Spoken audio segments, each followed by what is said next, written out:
the voice a little bit. I am a little sick today, so we'll do what we can. That's like a +10 sexiness in my book. He's infected.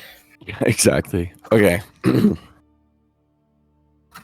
As I sit here in the cart, I can't help but wonder what became of them.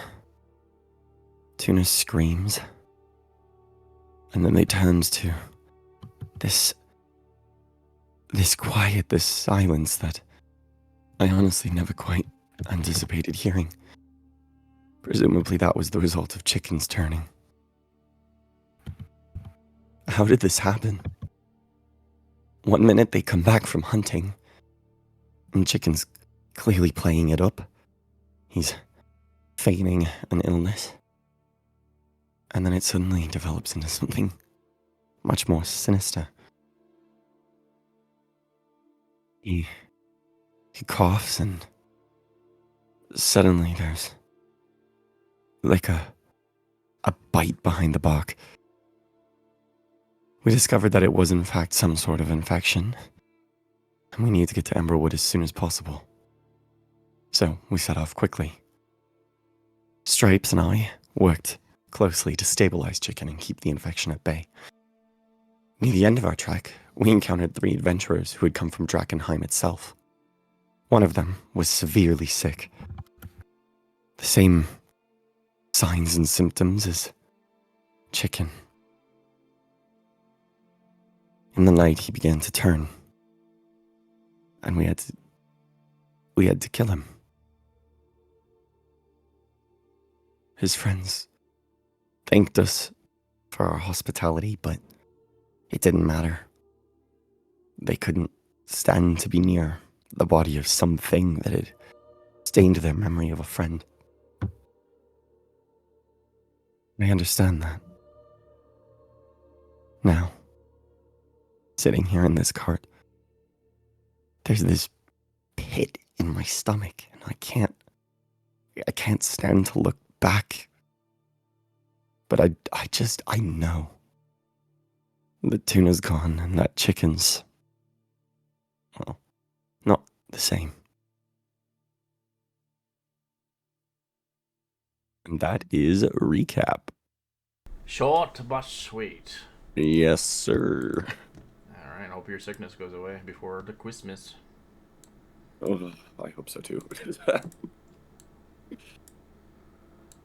Alright, Ren, win. You're next on recap. The foretell the story. You got that, boy? Blue?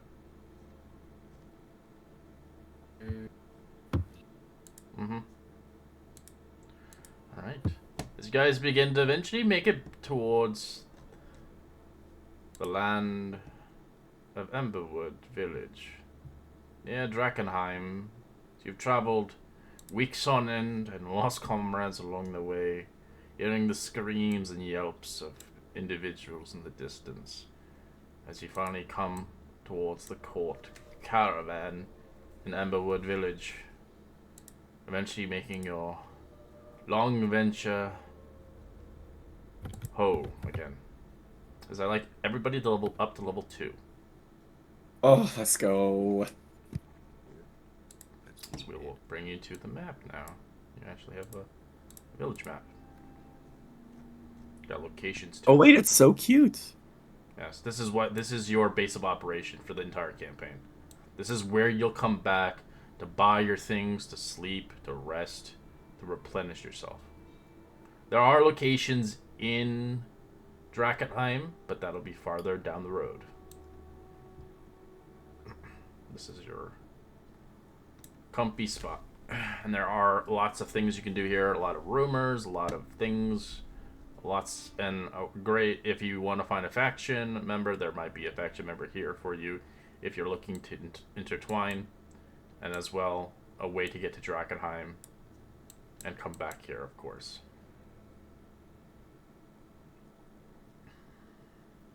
So we have some new individuals obviously among our rank, but we will introduce them eventually once everybody has finished their level up, which shouldn't be too long. Yeah, 1 second, just getting A little bit confused. Do I still roll for hit points? I don't know. Yes, you do. Level 2, you'll roll for HP. By the way, You'll do the take half hit point by the roll. way, Go to do I- customs. Or modifier, or whatever it is called. yeah, when you say whatever, that's exactly how. Whatever. Let me see your sheet. I'm looking at it. Okay, so if you click on that little pen and paper thing, Yes, sir. you click on that, you Okay, can the roll for it. roll. See the roll button? Sir. And you can see the number what it came out to. So it'll set. You got a 7, Okay. which is pretty good actually. Okay, where's the roll number? So if you have the new sheet, right, Stripes? So Yeah. click on the pen and paper, right? Yeah, there. I'm there. Yeah. So you wanna add a plus to your level, so it'll be 2 instead of 1. Oh, And then you go okay. to the little piece of paper, and then it'll show you a little roll thing. And then you'll just take your if you know the rule, the same rule applies. Take if it's below your average, you'll just get your average automatically. So that's pretty much it. It's pretty easy.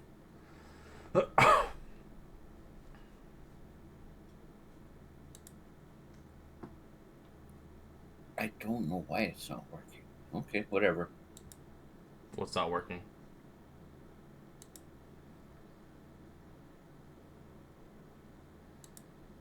Oh, it's saying roll is locked on me. Did you? Oh, it click might be up on the based on level? your. Yeah. Like if you make it say level 2, because like on level 1 it's already locked since we Yeah. made our character. But Correct. when you like click You up have to to go to you level have to 2, then you have to get to roll. level 2. Well, So I it's not clicked like for when level you- 2, but It I might clicked level be your 2. settings for hit points as well. True. Because when we go to roll, it says like varied hit points or something like that. Okay, it keeps on changing on me.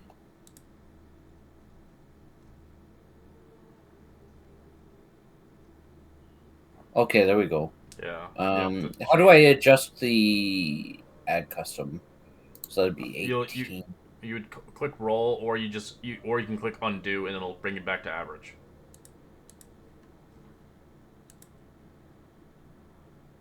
Okay, but my HP should not be at 33 hit points. That's what I mean. Ooh, an 8. 18 plus. Oh, okay. It's I adding see. your con modifier. It's adding everything. Yeah. Oh, wow.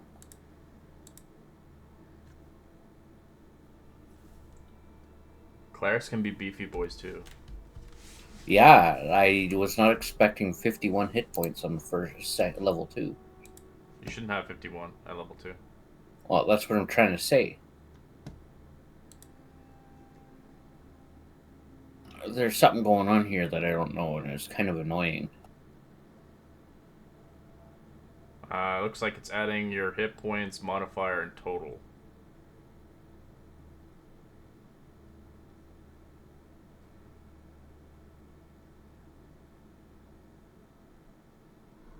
$36 makes more sense.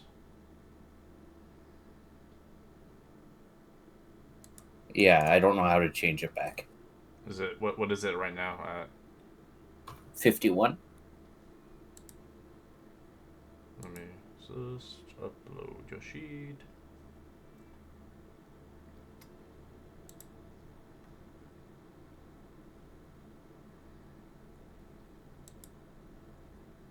I deleted it. Now it says 36.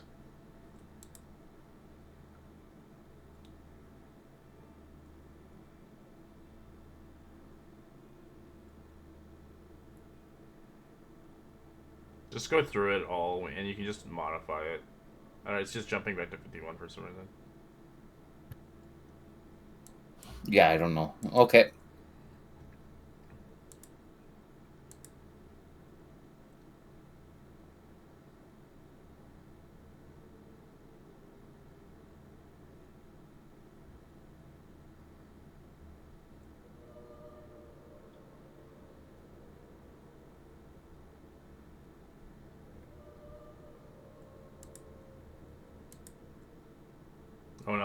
No one else is having that issue.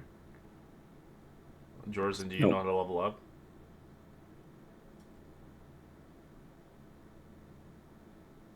Your character's still level 1, Jorzen.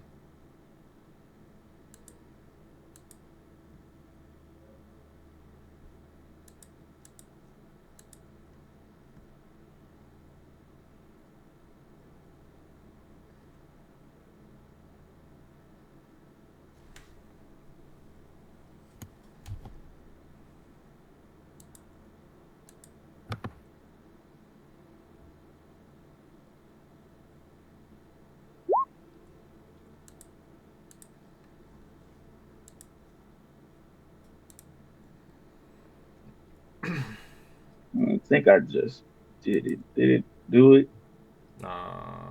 You click the level button. It says level up with the hammer. Yeah. Yeah, it should jump it.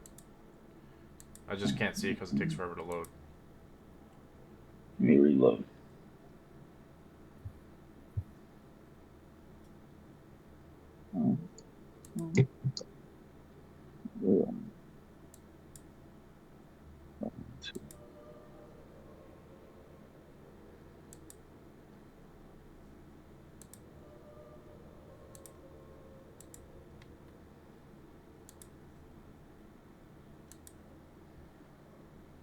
There it is.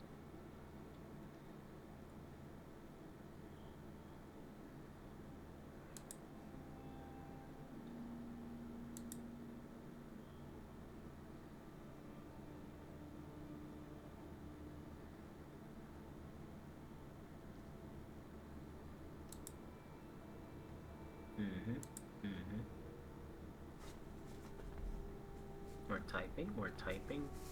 Yeah, I'm just waiting for Stripes things to finish, so let's see. Because we can just manually... I can't select level 2 spells, so it's not allowing me to do my stuff. You don't get level 2 You don't get spells. level 2 You're spells level until 2. you're 3rd level. Yeah. Oh, okay. It's just you get to choose level 1 spells at level 2. I had the same confusion, don't worry, and then I was like, oh my god, we're level 2, never mind. That'd be super powerful. Every level you get spells. For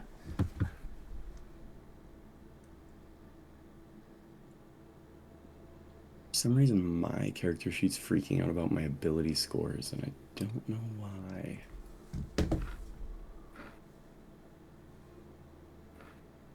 There we go. Yeah, Stripes, your HP's 27. So it did... I don't know why it said 51. I think it's adding, like, all the... I don't know, it's adding every number for some reason. I don't know how the system works, but your HP is normal. 27 is normal for level 2.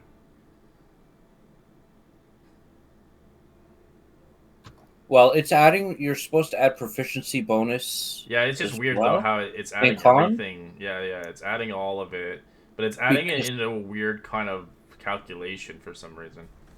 Because I should have. I had 18 prior, and then I rolled an 8 on my D8, so that'd be 26. And if you're supposed to add your Constitution, that should be 28 then, right? It adds your Constitution modifier +2 for the level, so whatever it is. Yeah, because the reason why I'm saying that is because it. Yeah, whatever. Binary Yep, inconvenience. math. I'm not too Yep, concerned math. about it. Yep, math. Math. Huh? Yep, math. Yep, math. Yep. Yep, Yeah. yep, yep. Yep. Hey, I'm an idiot. Don't mind me. 27 is still pretty good for a level 2. Clerics are usually D and HP. Because your main stat's wisdom and your secondary stat's con, so it makes sense.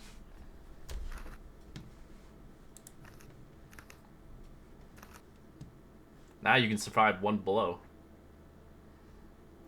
Thank goodness. Maybe. We don't know what kind of damage that freaking We can survive one that crit. dredge could have done. He attacked like a normal person. He had a D6 +2. My goal one day is just to have the very first character live the whole campaign. Well, the very first character died Mm-hmm. on That's like not this session new 3. game, but Oh, it's no joke, man. This campaign's rough. Like I said, I'm not gonna hold your hand. You gotta hold you guys. You guys are the storytellers. I'm just I gonna. gotta hold my own hand. Yeah. All right. Everybody done leveling up? Yes, sir. All right. As the caravan Yeah. eventually, go ahead, Jordan. I just said yeah. Okay, cool. As the caravan eventually stops the fleet of foot across the Emberwood village, the cart stops in the court, caravan court itself. As Marlowe thanks you and pays you handsomely, 25 gold pieces each. Of course, the people who were left and saw fit to not condemn the cart, so he keeps that extra 25 each, 50 gold pieces to his pocket. Seeing fit, he thanks you. Well, I hope you enjoy yourself. This is Emberwood Village. I'll be here for a couple of weeks, of course. But feel free to look around. You might come across somebody. As you do see, come across Warren, after traveling on horseback, seeing the horse there still. As you see Marlowe look at him, seeing that he knows the truth and the desire of the aid here was not to agreement. As he sees you, go ahead. He looks over at Aaron and guides the horse to him and kind of bows his head. I'm sorry I left.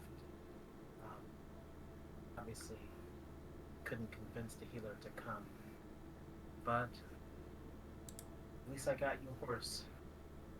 Kind of gives a half smile, but he guides it over to your carriage.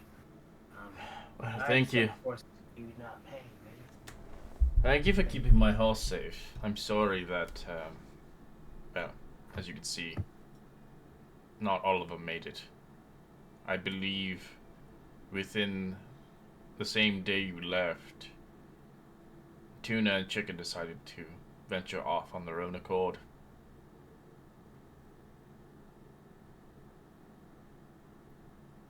He kind of looks over his shoulder.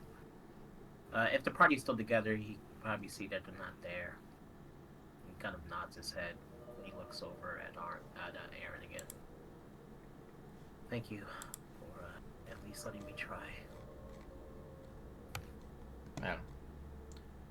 As he kind of tosses you a small pouch of 25 gold pieces. Well, you did your fair share. I suppose you should get paid for it. He nods graciously and bows once again. Until then, hope we can meet again soon. I'll be here for a couple more weeks, but you're always welcome here. As a few miles south of Drakkenheim lies Emberwood Village, a humble crossroad along the Champion's Way, surrounded by the forsaken farmsteads and dark pine forests. Many residents are abandoned and slowly deteriorating with their own windows and doors nailed shut. Wherever, the village center is alive with activity, conversation, laughter, music, and resound of several taverns along the main thoroughfares. Amidst the bustling market square, a small crowd of adventurers, merchants, and prosperers, busily trafficking all manners of weapon, equipment, coin, or covered treasure in a few strange glimmering crystals. Even the light of the sacred flame still glows within the modest stone chapel at the heart of the town. As you're in Emberwood Village itself, a safe haven where you may rest, recuperate, and resupply for your ventures in Drakkenheim. Equipment, lodging, and spellcasting services. A few magical items and other amenities are available in many folks of the dwellings in the village, of course. As you find yourself in the caravan court, a marketplace has sprung up surrounding the boarded-up water well in the village square. This colorful collection of caravans and wagons, as well as canvases and tents, of makeshift stalls and hubs of commerce for adventurers, scavengers, and prospectors looking to make their fortune in Drakkenheim. Dozens of canny merchants have set up shop here, catering the needs of the factions and explorers. Trades and new goods arrive here daily, and the market is consistently abuzz with explorers looking to sell their relics and treasures on Earth in Drakkenheim, or buying equipment needed for a dangerous voyage into the city's ruin. Among the bustling, heavily armored thug loads ponder the wagons with locked leaden chests filled with delirium shards from trade in distant cities. Activities carry throughout the afternoon, but most pack up shortly after sunset and head to the taverns and bar for drinks. As Marlowe himself see fit to release his own wares. As you can see, everyone's got to eat, and don't trounce through the dangerous ruins on an empty stomach. But please drink some water if you look parched. As Aaron Marlowe begins to make a small makeup tent, a stall as well, selling his own stuff that you obviously helped him provide getting here. As he displays jars of dried fruit, packages of cured meat, jugs of water, mead, bags of assorted nuts, and of course, other food that won't spoil along your journeys. So you can always come back to Marlowe and buy food, rations, and water, as he sadly sells it for a quite hefty price, even if you did help him along the way, as it's 5 times the price of the market around these parts. I'm gonna ask around for a guild hall or. Before you ask around, there are some new individuals. You might want to part ways with the people you've met and found, as the cart has now eventually stopped. This is where great introductions or goodbyes are being had, or maybe just a little farewell for the time being. As there are some new individuals along our adventure. As I like the 2 individuals to introduce themselves and why they've come all the way to Emberwood Village. Are they from here? Do they live locally, or they have come as adventurers themselves, finding them stuck here and unable to make it into Drakkenheim alone due to the lack of necessities or adventuring groups around these parts? As many of the venturing groups here are very stubborn and very cliquish to their own kin, as you see different assortments of knights and clerics and warriors seeing fit to come through and leave either empty-handed or full of riches. As we'll start with Gwen. Yeah. So I think you would first off see this girl kind of in like very polished like attire. I would say it gives off like a noble-esque like vibe, but it's not as clean as like one would expect. Like you can tell she's well traveled and been going around, but still cares about her appearance. You would see that she has like light blue, cyanish hair, and you would also kind of get the faint look that if anyone's like looking at her, she would have probably already have made eye contact with you and has like a slight concerning crazy look, but isn't crazy, if that makes sense. And then slung to like her back would be the biggest pair of like steel metal scissors you've probably ever seen. Her reason for like coming here, she has like a deep connection to like Drakkenheim, and like her family was a part of it. The haze and the delirium is kind of the main part here. It really has like caught her interest. But overall, she is trying to like help this city because growing up here, being a part of it, so she is like a do-gooder in that right. She does really want to like help out. And she probably would have by this point too journeyed with this new friend that she made, Shell, the other gentleman here. And that is why she has made her way probably to this point so far. As we'll introduce Shell towards this, and tell me a little bit what your character looks like, purpose, and obviously the individual you met along the way.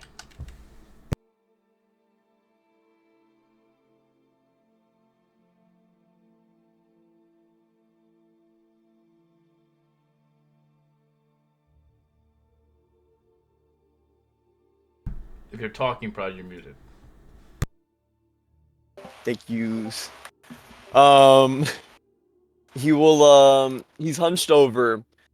He's 6 foot. He's 6'2", but he's hunched over to the point where he almost like has the same size uh of Gwen, but he has a war-torn navy blue uniform, as well as like he's being covered in a giant like rag cloth covering his back, as you would only see his long brown hair and his unkept beard, so he's just not maintained himself at all. His entire left side of his body you can see is just shining with armor, but his right side completely exposed. His chest, however, is exposed as well, but you do see a holy symbol dangling across. He is holding a bottle of alcohol, so you do see him time to time just chugging it, and then just probably going. His reason probably right now is just going on the market, just trying to buy mead. He also, you can see in his back just something bigger than his whole body combined, but it's just covered on his back, as you could probably see why he's hunched over. You could see he hit physical peak at one point, but he just fell from grace at some point in time. His reason was that he was just basically just slumped around, just wandering from town to town, just seeing if he could do odd jobs, probably mercenary work. But just to just settle his addiction to just drinking. But then he just met a weird little girl that just kept slicing and dicing, so he thought he can use it as to his potential, as he can just send her to do the dirty work and then just collect the money so she can get her stuff and he can get his stuff. So for now he's just following and then just guiding her, seeing whether or not they can earn more cash. Alright, thank you for your introductions. The caravan being released itself, Stripes wearing Jorzen and Haragon. The cart is now being obviously displayed, as Merlot has now allowed you to do as you see fit, as 25 gold pieces riches in your pocket, but much sorrow in your heart from what 3 weeks journey to get here. Now you may welcome to do whatever you see fit. As Stripes, you obviously wanted to look for your faction vendor. You'll have to look around for that one, actually. They're not out and about. You'll have to protrude and parade around. The locations on the map define what you're looking for. They merely aren't just out and around looking for people, as they are not particularly they may be recruiters, or they may just be individuals that work with the faction. Depending on what you're looking for, you're welcome to look around and choose a location you see fit to go on your own accord, as you can say your goodbyes, as it's a great opportunity to see fit and how you portray this. Okay, well, I'll walk up to dinner first then. And I'll hold out my hand and for a handshake.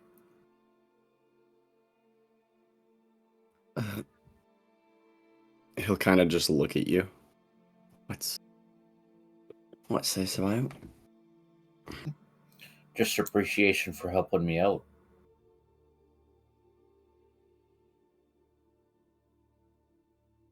Hope to meet again one day, maybe. Right, yeah. And then he'll kind of shake it hesitantly. I'll just shake it as nice as possible, and then let go and say, "Well, if we ever meet again, maybe you could join us."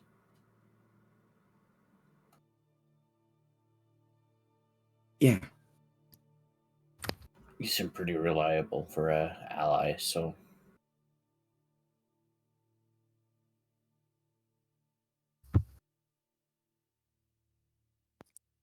Right. And he'll just sort of like sit there, clearly a little shaken up still. and I'll just take my leave, start looking around.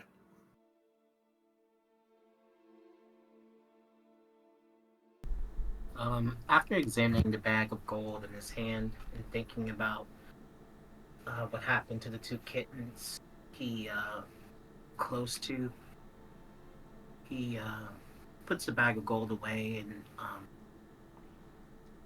he sees the exchange between Stripes and the Haragon. And after Stripes leave, he approaches the Haragon and makes a gesture to get his attention. So, what are you Yeah. going to be doing? I don't really know, in truth, I didn't think this far ahead, but I suppose venture into the city at some point.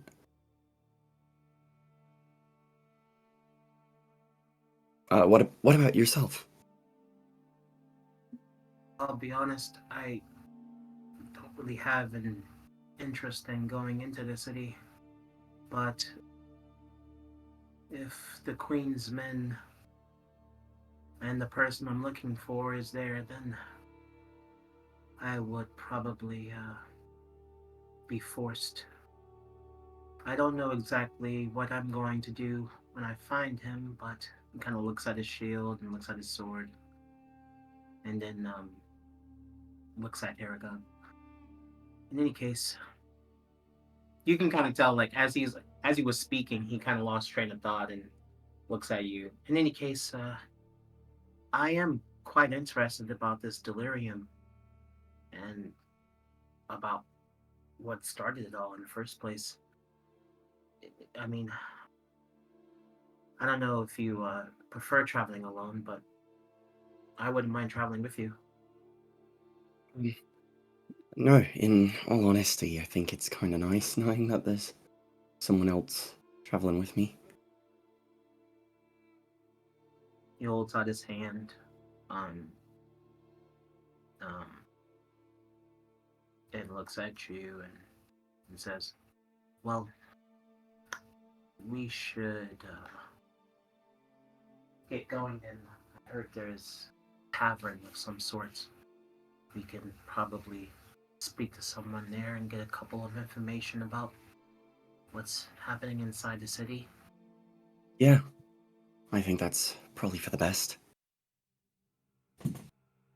And what about as he looks over at Stripes and Joyzen, you can kind of tell that he kind of like has like a scowl expression.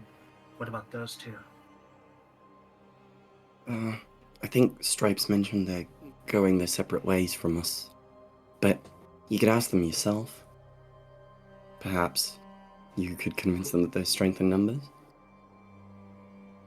He looks taken aback for a second at your suggestion and looks away a little bit upset.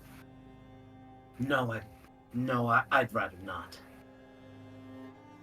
He takes his hand away. He steps back a few. Anyway, we should get going to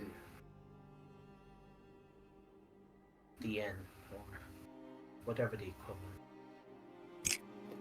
would be. Before we go, perhaps those locals over there might have some advice, or Okay. Yeah. Of course. And Harangon will sort of hop up to Shell. Hi. Hello. What do you wish? I'm sorry. I don't mean to pester or anything. Just here, sort of. Not really sure what to do around this town. We heard that it's a typical base of operations for those who plan on going into the city of Drakkenheim, and we were just wondering if you perhaps could point us in the right way to a tavern or something.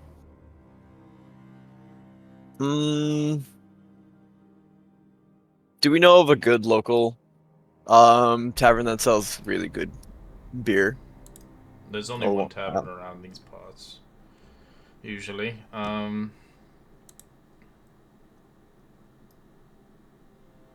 The best hanging spot is the Bark and Buzzards. Herringon, how tall are you? I apologize. Herringon is like 4 feet. Okay. He'll probably point in the direction. It's just the same thing since you're 5 feet and he's wait, how tall are you, Gwen? Like 5'4". She's Okay, yeah. short. He's hunched over to your point to make it look like we're both the same height. He'll, which is funny enough, that's like breaking his back currently. He just starts aiming to the other side. You'd see that this guy is just not in there, but he points at the tavern away. You said it was the Buck and Buzzard?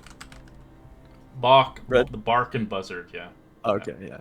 He'll point in that direction, and he'll say, "The Buck and Buzzard is what you're looking for.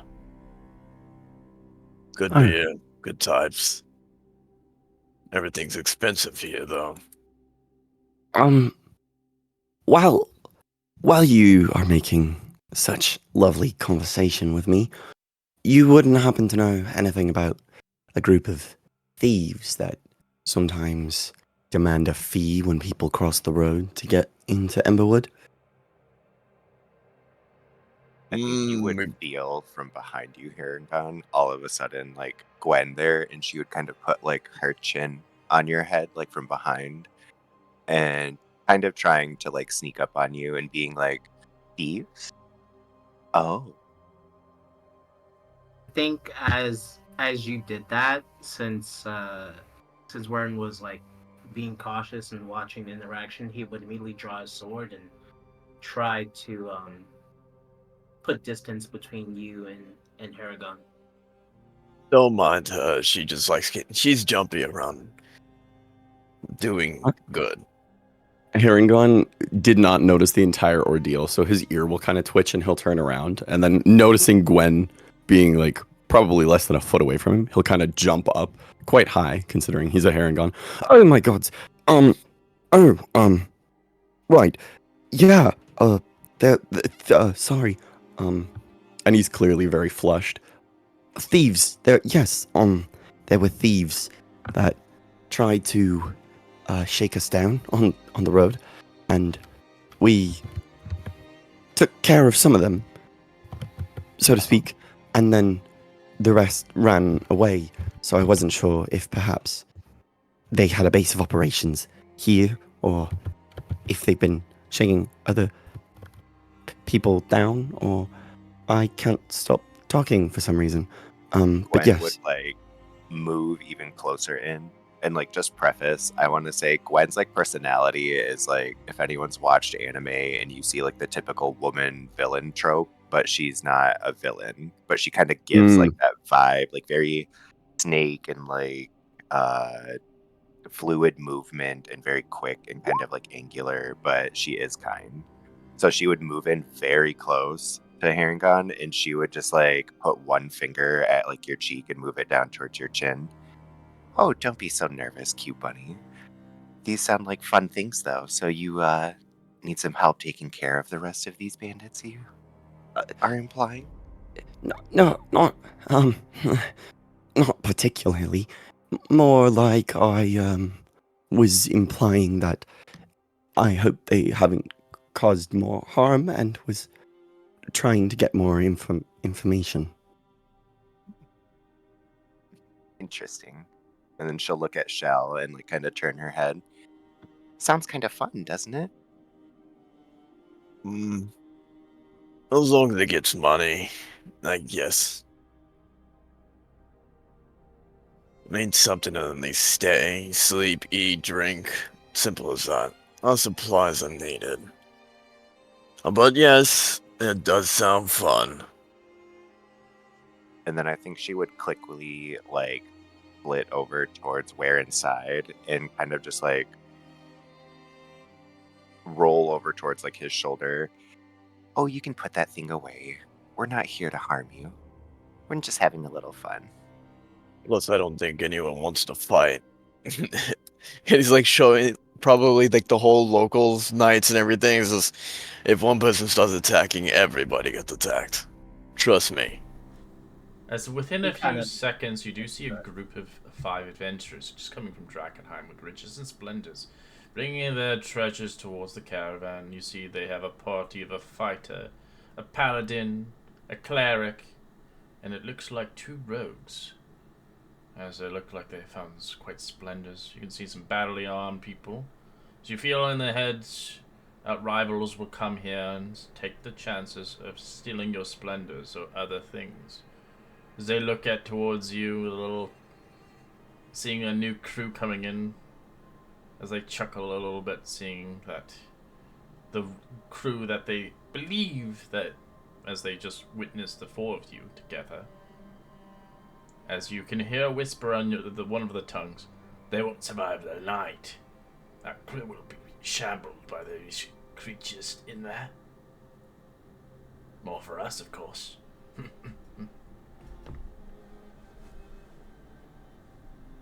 As he's as Warren's like listening to Gwen speak, he kind of notices them come in. Do the rogues look shifty? Like, you know, like are they like hooded and cloaked? One is hooded and cloaked. One isn't. They have more of a glamour to them, as they like to show their wares and their deeds of their scars, as their weapons are well attired. As you can tell, the people here in Emberwood, there isn't really much guards around. The city doesn't really have any real true defenders of the city. As people can start fights, people can start some issues here. But most people know that if you start something here, there's nowhere else to go for miles. Kind of looks back at Gwen and Shell, and he says, "Do you know if the Queensman has been present here in the town or in this village?"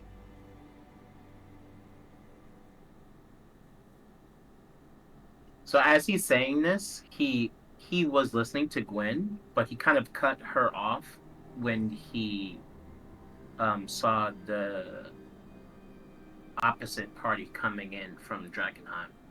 It's like his mind was already on a topic of conversation as he was still present in the while he wasn't present in the moment.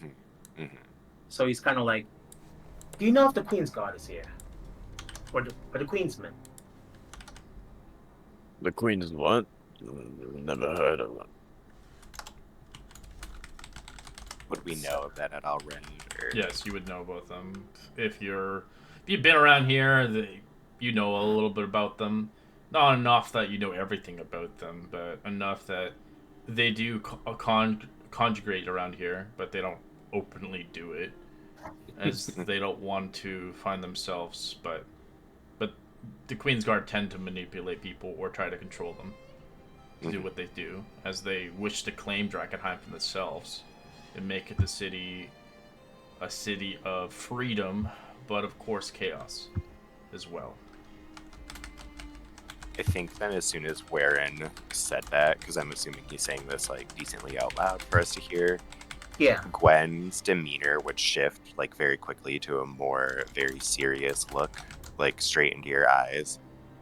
I think maybe we should go somewhere else to talk about a few of these serious matters where maybe anyone round might not hear, and we could have some noise to cover that conversation up.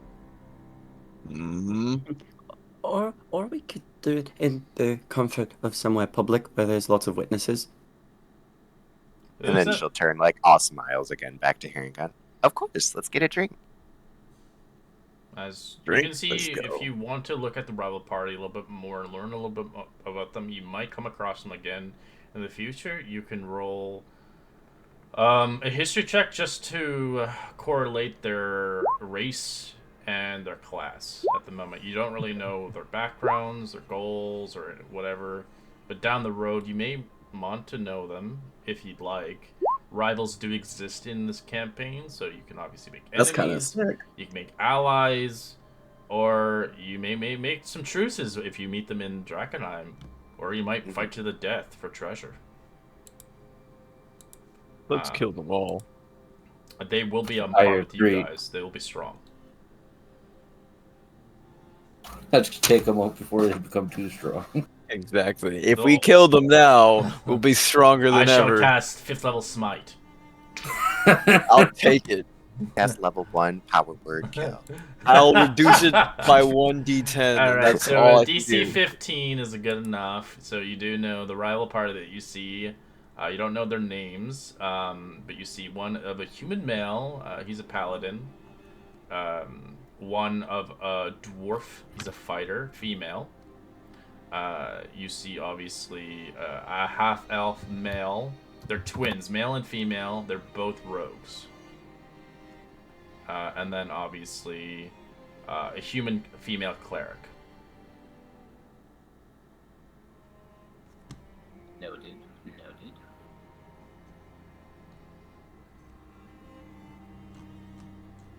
Currently, they look like they're level 3. Now we can take them The on. old classic Gary strat. Gary to Ash. Because Gary was always one step above Ash. Mhm. No, but we've always kicked Gary's ass whenever we've met As him. you can see them selling Delirium. Gary, They have some he's a- Delirium crystals. They haven't touched them themselves. They kept it in a box. So they look like they got a handsome sum of money. Money. Ranger. Question: What is Stripes and Stripes is currently looking Jorzen? his own thing. I don't know what Jorzen's up to. Jorzen, what are you up to? I just want to see if they're like within this vicinity. So No, Stripes is not within the vicinity. He left. you don't give. I kind of just been chilling by the vans. He's just chilling. Okay. Yeah. Having a ciggy. Do you want to do anything, Jorzen?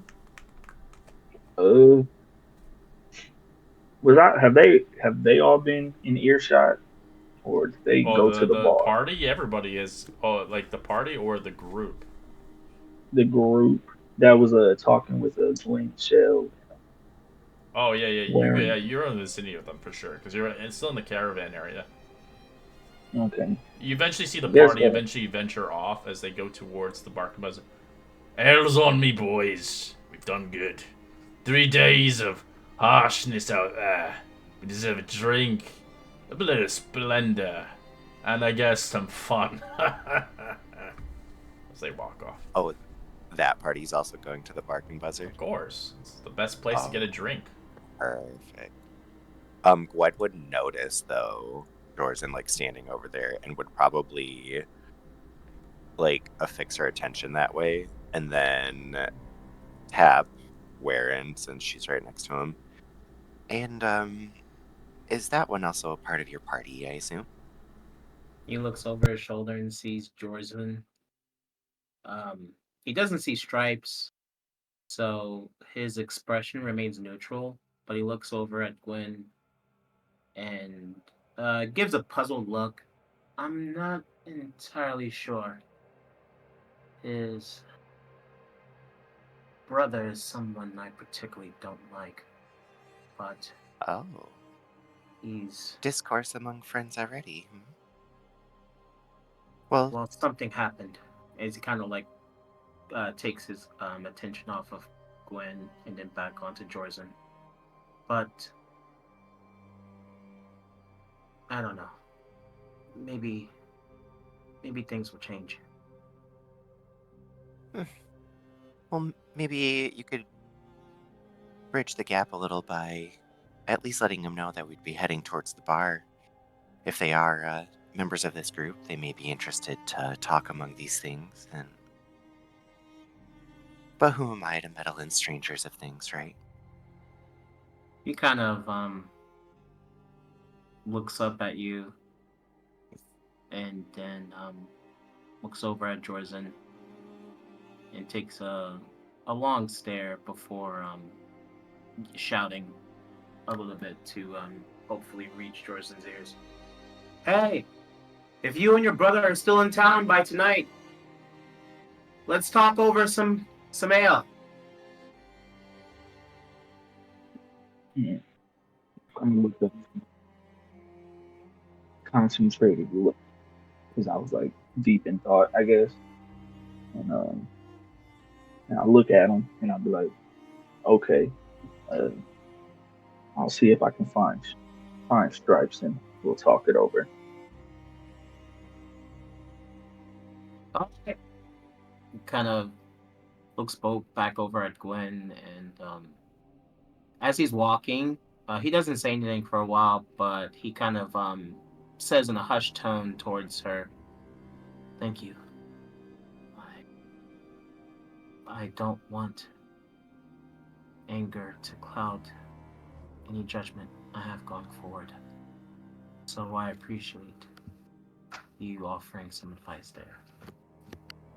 She'll kind of like, when she's walking, you'll kind of see her. She's not like walking straight. She's doing like the whole like bobbing to the left, like doing a little spin to the right, just having that awkward demeanor. And like her hearing that, she'll just like tilt her head, looking backwards at you.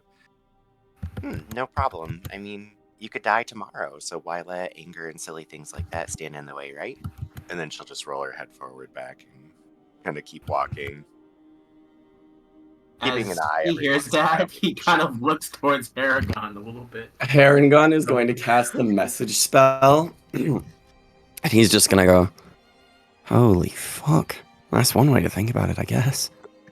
He's gonna look back over at Aragon and give a nod. He isn't even gonna respond. He's just gonna nod and give and chuckle.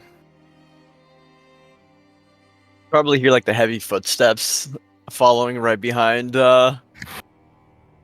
Gwen, but he's not by her side. He's just like following like right beneath, like right behind. Just following. Just you hear him just like chugging off of his flasks. He's a big one, isn't he? Do you think he's part ogre? He says through the message. He says to the telepath. Aragon. Harengon will just sort of look, and you can see every time your Shell's footsteps make a thud, Harengon's ears twitch downwards a little, like they flick down a bit. He just kind of nods.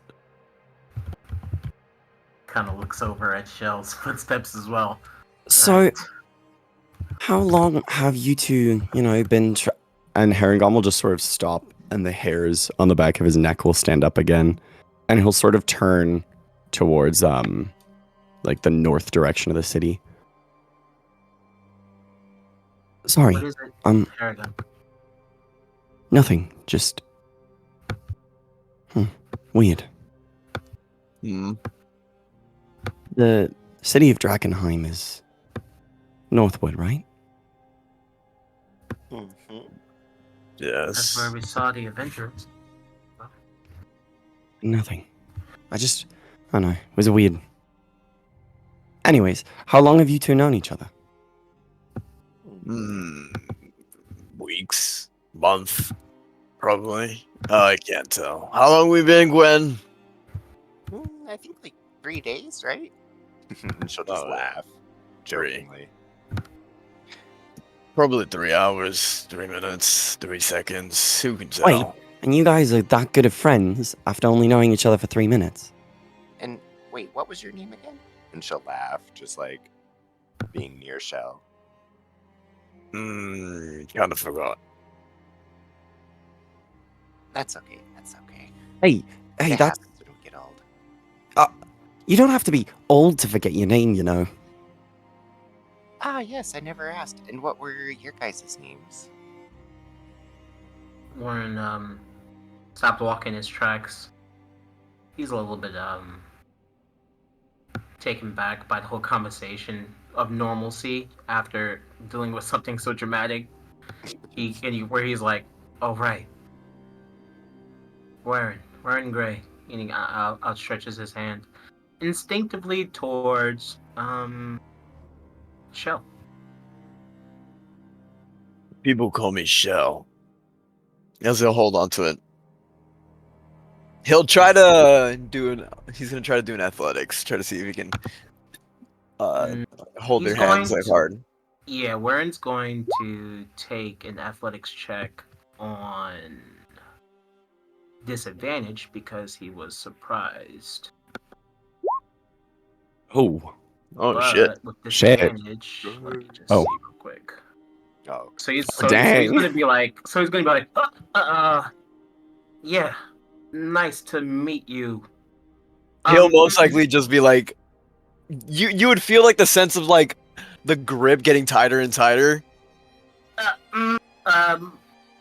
as he would like let sure, go. was it? Okay. Whew. Yeah. Nice to meet you. Mm. As Strong as he telepathically tells Aragon, yeah, definitely part ogre. and you? And she'll like get up close in front of Aragon's face.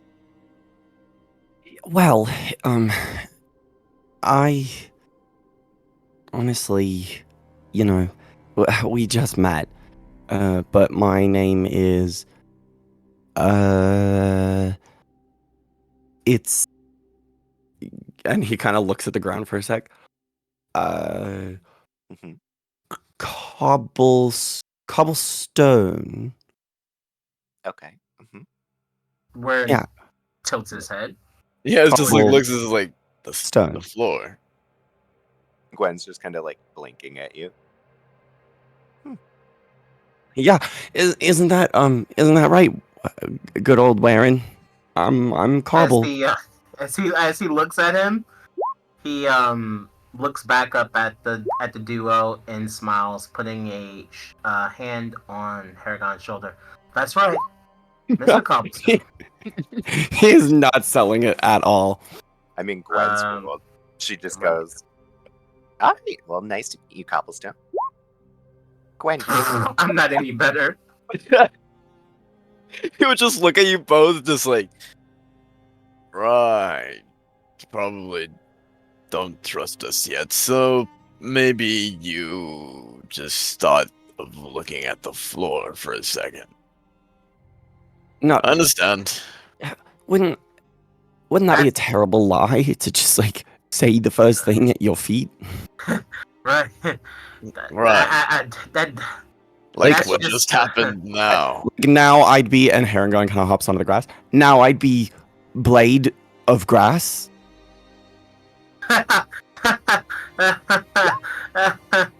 He starts Yeah, laughing, just like, skeptical. okay. Let's just get a drink. Yeah, Gwen would open let's the door do for that. Everyone. Kind of looks over at Haragon with a worried expression. Harangon will cast message. I panicked so badly. Totally nailed it. Totally.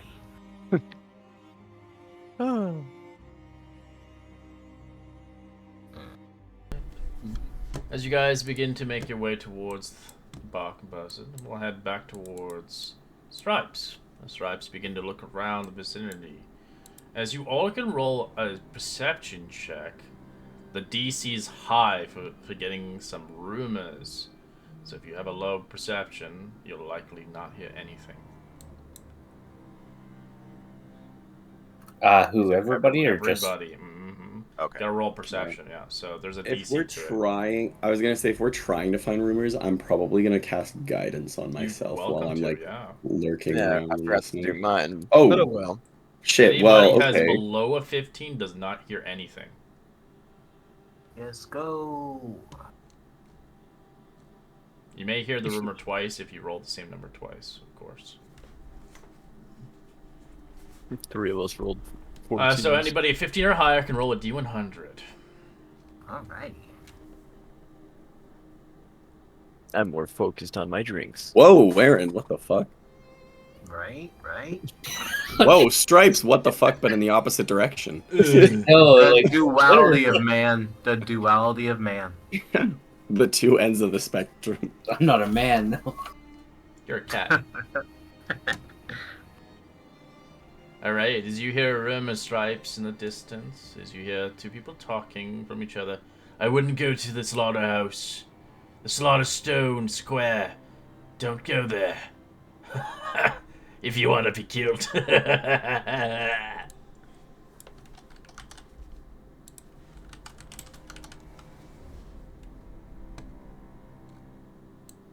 And these are locations that are not here. They might be in Drakkenheim. They may be a mystery to invade, to go there maybe one day. Or never go there. It's up to you, of course. So most of the rumors are not correlated to the town. As for Haragon of the 23, you hear in the distance, there's an invisible wall surrounding the Old Rose Theatre. I wonder why.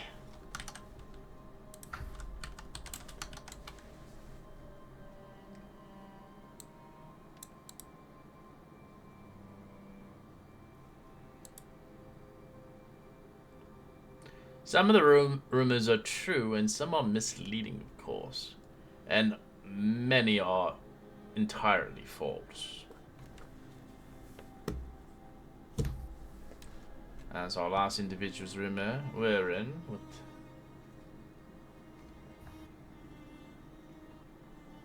many of the monsters lurk in Drakkenheim are in fact its former inhabitants, twisted by the fell magic that fallen 15 years ago. I heard they can also be made docile by showing them a token of their former life. There's still some humanity left in them, I believe. Oh no, chicken. Yep. Poor chicken. Make sure you kill him later. Yeah, food. They have to go back to the farmhouse then. Don't want to do that. You're like in the middle of the fucking... I actually do. Stripes does want to go back. That's to the 2 weeks farmhouse. away, though. Yeah. Well, the only reason is he's curious about those crop circles.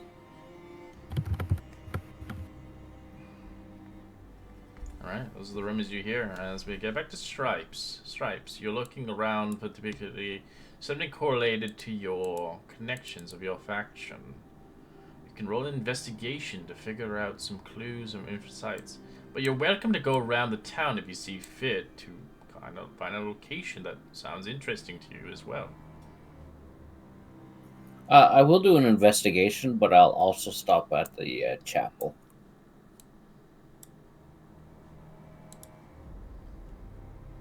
Yeah, no, I won't find anything. You don't find anything correlated towards your faction around here. It may take some time. I'm not going to say you can find them within the 24 hours, but it may take some time to find what you're looking for. As there's not a lot of people around here, but he or she may not be here currently at the moment. As it is not something they merely stay here. They will eventually head off back into Drakkenheim, or they see fit to go around the outskirts, depending on how it portrays it. As you head towards the chapel of Saint Andrea, you can see, obviously, it's located in the heart of Emberwood village, a small chapel of a sacred flame. The circular Fiddlestones building has a copper dome rooftop, thin windows set with stained glass, and a simple wooden double doors. Outside is a small crematorium of a garden scattered with plots of ashes of dread and dead, of course. Within the chapel's bronze braziers of the sacred flame alight the golden fire that burns all night and day. It serves as a peaceful place for quiet worship in the harsh wasteland surrounding Drakkenheim. As this is where our found friend Warren had traveled far and wide to find the Flamekeeper Hannah, a priestess with many different acolytes around her guard. Herself, a young woman who wears a simple white, yellow frocks, keeps her black hair tied in a braid, as Hannah is merely an acolyte. But the last Flamekeeper died several years ago. It was opt to take the position herself, rather than abandon the folks of Emberwood village. She believes the fate of the sacred flame is needed here now more than ever, and offers hospitality, kindness, and prayer to anyone who visits the chapel. As the High Keeper Ophelia Reed, the Silver Order regularly visits the chapel of St. Andrews to protect by her Sir Vigil Underwood. As Cassandra Wyatt, the two Silver Order Cavaliers, as Ophelia Reed has been trying to convince the Flamekeeper Hannah to join the Silver Order. Thus far, Hannah has kept her natural allegiance to the folks of Emberwood Village still. The Flamekeeper Hannah enjoys conversations, of course, with Ophelia Reed when given the choice, allowing the Silver Order embassy to take the shelter in the chapel, conducting meetings with adventurers here, of course. As she greets you towards as the acolytes. Hail, St. Andreas! Welcome to Emberwood Village, and our chapel is your safe and haven. What can I ail you today? I'm new to town. I'm just looking for what things to do around here. Well, was you've wondering come if to a you place might of have an worship idea. and worship. But I am capable of offering services to my best abilities. What about help? Depend on your help, of course. What kind of help can a person do for you? I am currently not needing of help, but if you wish to serve as an acolyte in the St. Andrews ship, you're welcome. Payments obviously not given, as you are a servant of God. Are there any guild halls at all in this city or town? There is no guild halls here. All the guild halls reside in the outskirts of Drakkenheim. There are some that are residing within Drakkenheim. I have no idea where, but they are pervaded away from the haze. I've heard rumors of people coming to Emberwood Village, some faction members, but not that I correlate to it. I particularly choose not to convey in the services of the factions. If I do wind up having time and waiting for resources to happen, are you guys willing to accept, like, a helper just to kind of train myself to be a little more useful on the field? One has to devote themselves towards our services and become an acolyte for life. We And what cannot are the just merely... requirements? The requirements is to see your services here as much as you can offer it. One has to devote themselves.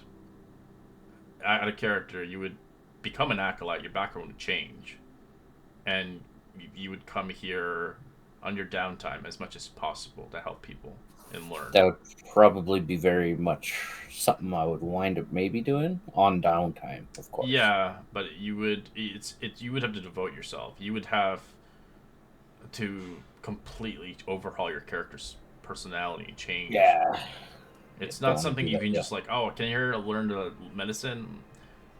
They don't take that. They take people who are actually wanting to help people, not help themselves.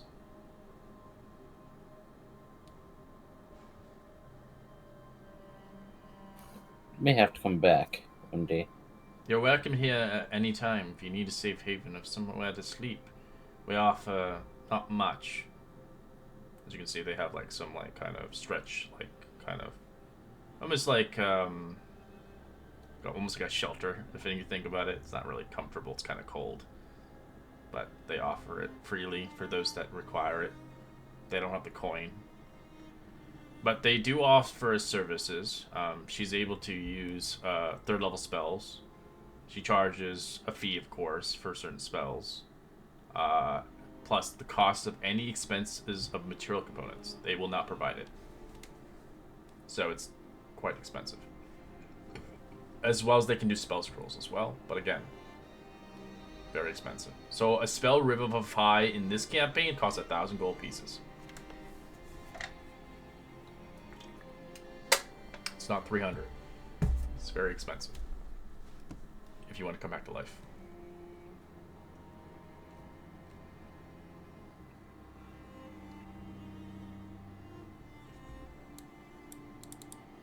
Is there a good place? Is there a good place around here to get information on like jobs to help around town? Bark and Buzz is usually the best place for people who enjoy intoxicating themselves and getting drunk. There are other locations as well, but most come here to greed in the Willows, of course. I would check around the vicinity of these places, but I know Bark and Buzz is usually a tavern favorite for rival guilds and groups and adventurers like yourself, as well as others who see fit to find odd jobs. But there's no jobs in that I know of, I'm aware of, in Emberwood. Most people will have to venture.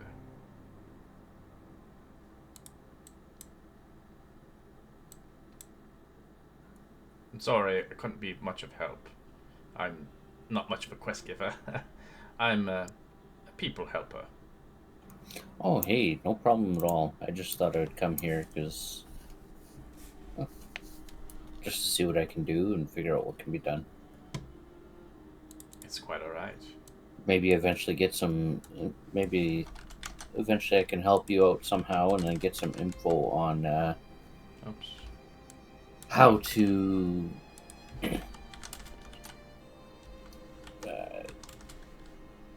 bypass or make it so that way the symptoms are a little less severe for the sick. There is no cure that I am aware of for the ailments that people imbue from Drakkenheim. I do know of one individual testing some theories out, but there's no actual cure to get rid of it permanently at the time being that I'm aware of. There will always be side effects. If you dare to carve your life away, I would never dangerously enter Drakkenheim. But if you're going in there, be careful and have a reason why you would go in there than merely just become rich. It's your life. Your life is most precious. Most people go in there for riches, but they don't realize the addiction that they get in. They want more and more and more, and eventually, how much is more until the point you can't cure yourself with the amount of splendors you have? You will die knowing that the riches has consumed you. It's not worth it, in my opinion. If you have a righteous act to go in Drakkenheim, then I understand. But to become a rich person, you'll never ever become rich. The greed and need and wants of others will surpass your own, and once it happens, you won't care if you're infected or not.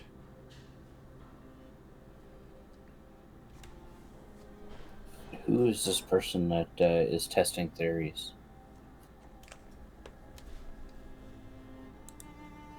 They look at you as they don't say very much. They keep it to that, as it feels like they don't want to convey any more information to you at the moment. But they tell you of somebody who is experimenting. Thank you for your time. What would your evening rates be for staying over the night?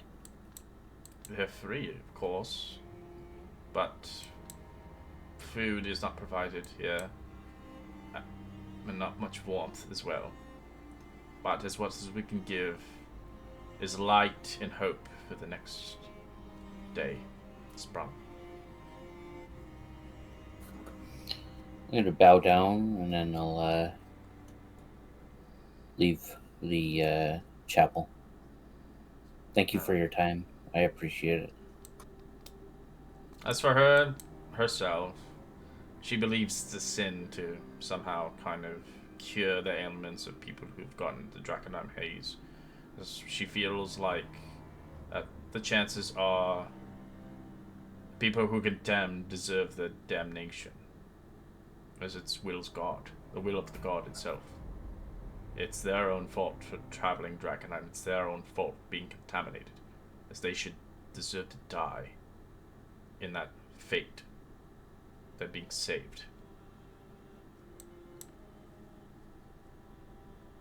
As they had a choice. They chose, obviously, greed. As many do.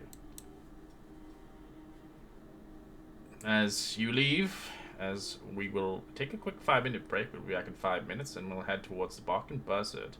As Jorzen, you're welcome to join it if you like, or you may wait out in the court caravan. We'll see fit towards what you see next to do within the next 5 minutes of our break.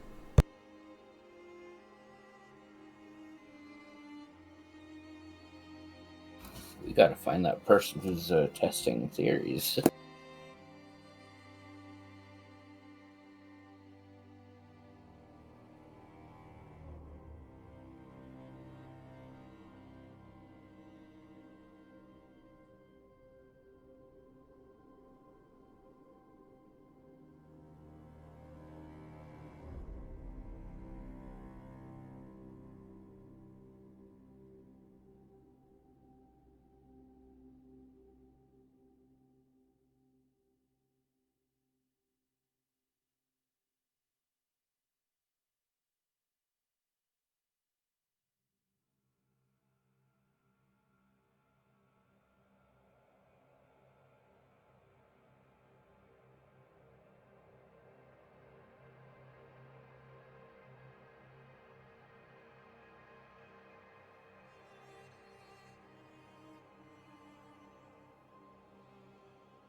Alright, I'm back.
I'm so excited to hear this backstory, by the way, for Shell and Gwen. Holy fuck. Bum, bum, bum.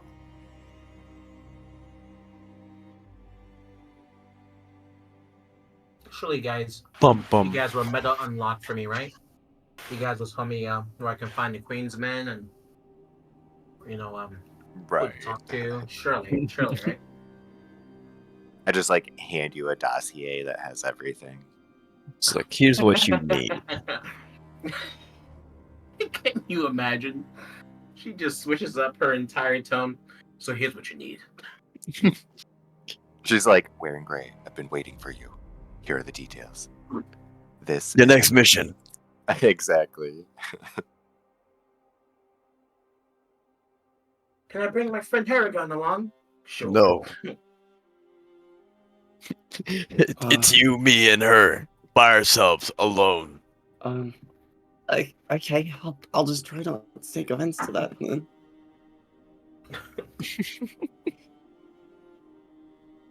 Your first mission for the game, fireball a horse. Oh, wait, but I'll I tell can you, do show you that. truth. We don't care about you. You're not part of it. Fireballing a horse is crazy work. Listen, Here, we have the okay. scroll. Just do it. There's a pack right there, like a group. Sometimes you just gotta fireball a horse, alright? We will never let go of that. I'll get the Queen's So Men's funny. attention surely by fireball a horse. When in doubt. Holy shit. When is in that doubt, the guy who fireball it fireballed out. the horse? Oh yeah. You've yeed your last haw. That's like how the legends of hell horses like started, all because Ophelia was just casting fireball. No, those are the hellish undead horses. Mm-hmm. Those were started because not because they were in hell. There's because Ophelia just kept lighting them on fire with fireball.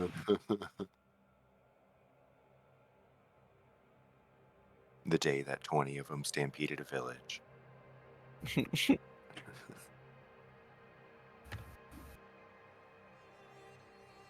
So messed up, but so funny. That was the norm in Strahd, though. Let's be honest.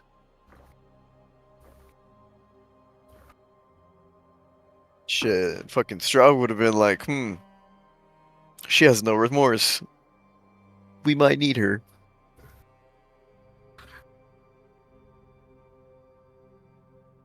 Alright, sorry, I'm back, guys. Are you? I'm back. No, not physically anymore. I'm virtually now only.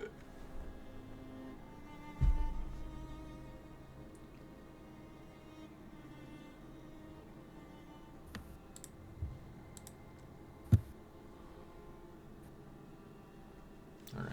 As 2 decades ago, Emberwood Village was little more than a farming market, blacksmiths, a pub, a small chapel, and a few dozens of cottages. Local businesses have served farmlands and lodging camps surrounding the capital.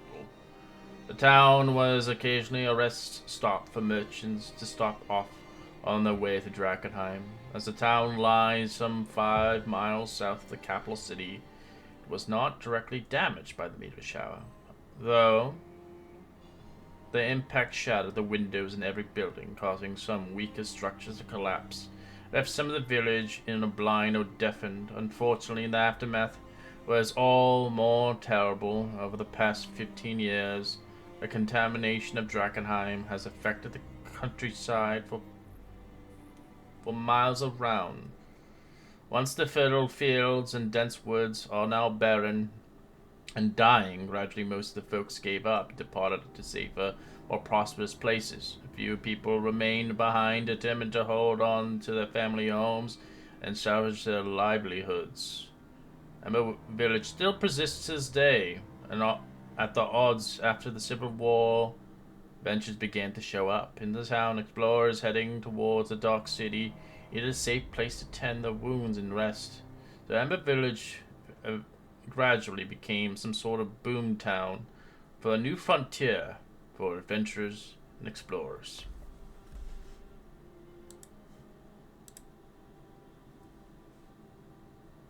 Alright, as we head towards the Bark and Buzzards, I'm assuming Jaws and you're gonna join with them, or no? It's up to you. What you wish to do. You're welcome to go anywhere you like, as I decide fit. What you wish to do is your own destiny, of course.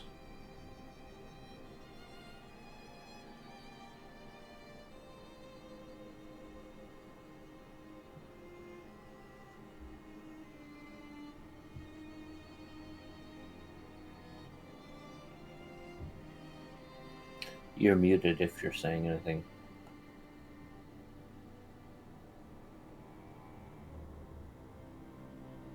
My bad. What happened? It's your turn to say what you're doing. Uh, uh, Like if you were joining us or doing something. yeah. I was gonna head over to the Barking Buzzard, but I was probably look for Stripes first, unless he's already there.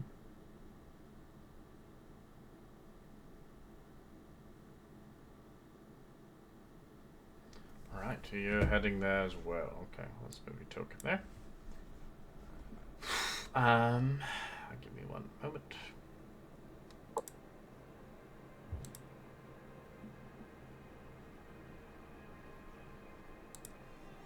Nestled among the resident cottages of the Emberwood village, this small, one-level public house is a popular spot for locals and adventurers seeking out a peaceful, laid-back place to unwind. The signs hanging above the door depicted a cartoonish vulture feasting on entrails of a bloodhound, both smiling pleasantly. The public house has a cozy, familiar characteristic to it, as there's no proper bar, no wall separating the kitchen from the dining room. Instead, a few benches are arranged besides the main cast, and about a dozen round tables surrounding and inviting to a hearth. As the Alsberg family has owned and maintained this establishment for generations. Karen Alsberg and her husband Holger make a fine home brew beer known as Amber Ale, served hotly braised lamb stew and freshly baked bread. Some, of course. As I will give you those names if you ever want to remind yourself.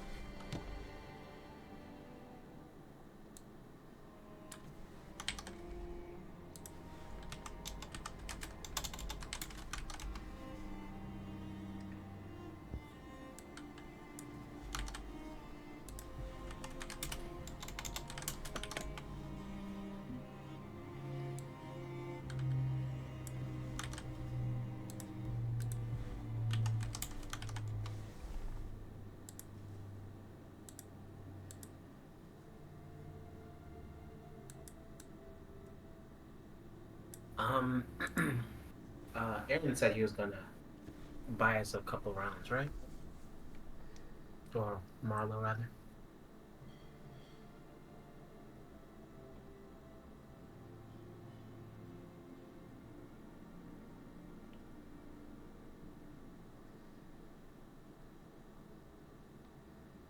Alright. Greetings and salutations. Welcome to the Bark and Buzzard. How can I help you? As you see the two kind of looking at you. One is kind of pouring mugs and drinks, and one is kind of making food in the distance. As you're talking towards Karen herself at the moment. You're looking for some drinks? We serve the best ale around, home brewed, of course. We're only 2 silver a mug. Our meters cost about a gold piece, of course. And if you're looking for a place to stay, it's about 2 gold pieces per night. It's hefty around these parts. Not many places around here for miles. I'm gonna drop 6 gold pieces. You Good said God. 2 per night, right? Yeah. 2 pieces for a night stay for Gwen, a night stay for me, gold for the food, for me at least, and a gold for all the wine I can drink with that. There's no wine here, Which it's is like only 10. ale. Or, yeah, ale. Ale is 2 No, silver ale. a drink. So he's gonna get like 10, so 5 rounds of drinking. Good God. Right, that's a big order. Well, Look, 1 moment. seeing this, wearing he takes out his coin purse and tentatively counts the silver pieces he has. I'd like a room for the night and some food, please. Does that come up with any complimentary water? He's still counting his money. Oh, Gwen will laugh and put down a gold and just say, "Drinks for everyone, please." I mean, thanks. And she'll just kind of like laugh.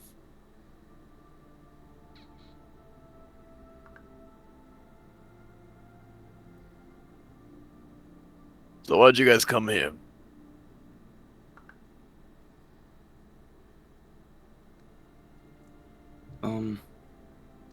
Would we have sat at like a table? I take it after placing Yeah, this it's order. next to the hearth. It's warm. There's a lot of people drinking and eating. You can see the rival gang drinking and food and splendoring of the hotels in Drakkenheim. Whispering, of course, among them. As they don't want to, they don't seem to be the kind that, shouts and about their parades. Of course, there's always that roguish individual likes to parade his weapons, seeing fit to say what he has done inspired. But there are of individuals here working hard a daily basis, enjoying a nice hearty meal, and enjoying some nice cold ale. Would I notice from her table if like no one could like hear us or is trying to like pay attention, maybe since we like just came in, if we were to be talking? It's quite loud, so it's kind of hard to ascertain Okay, it. everyone's kind of doing their own thing. Of course. Perfect. So then Gwen would bring up. You mentioned the Queen's Guard. Yes. Well, I heard from before they're called the Queen's Men, but I'm not too entirely sure. I just... And he kind of looks over at Shell. When I initially met Harrigan, we were in a different party, a group of people. Some weren't so nice. Some entirely too brutal. But overall, it was nice. I got to meet some of them. The reason why I came here is because I need to find someone, and they work for the Queensmen. Well, the rumor is that they do gather allegedly around these parts, but I can't say they're just out in the open, you know. I don't think the people from that group would be that willing to always show themselves so easily.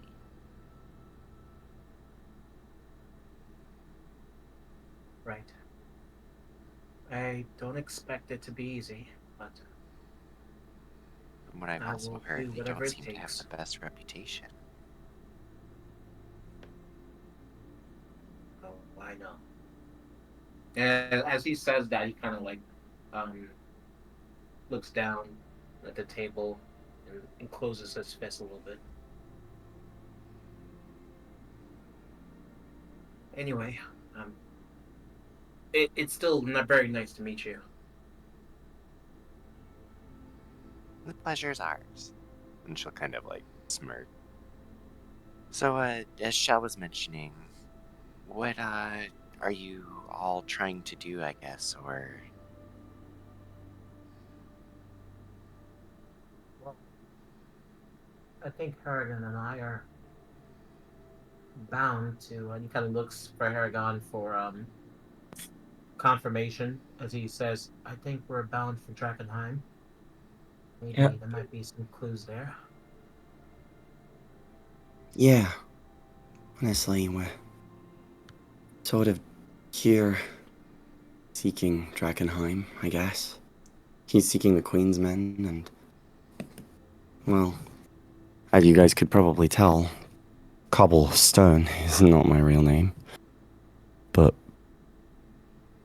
I don't really know what my real name is. But there's like this feeling that keeps pulling me to Drakkenheim.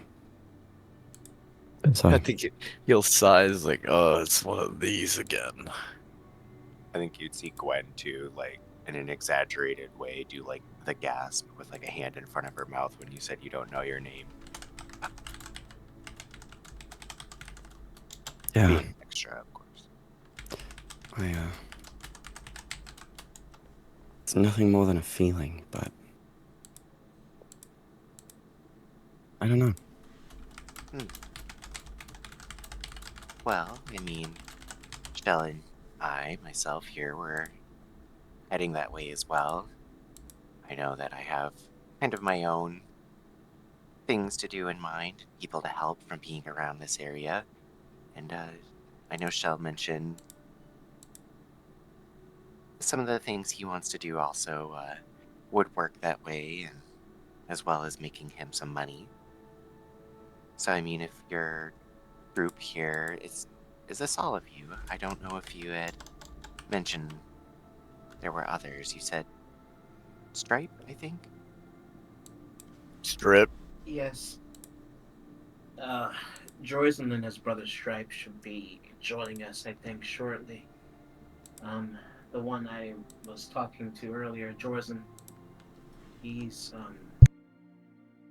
in search of something similar to Harrigan, and his brother Stripe is in search of treasure, or I guess truth. I'm not too entirely sure.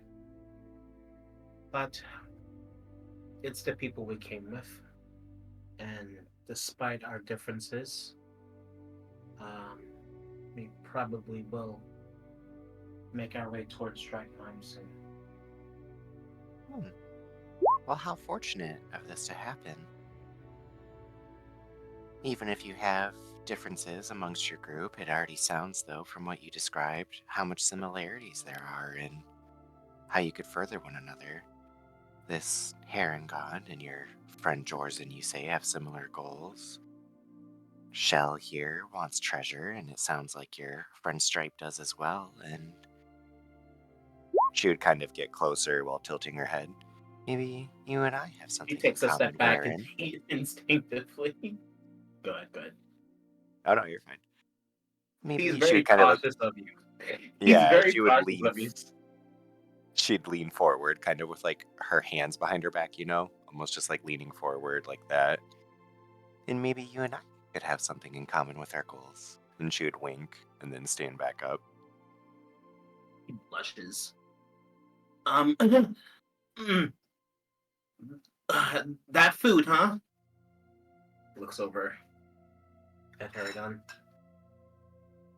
Where's the food? Did you order anything?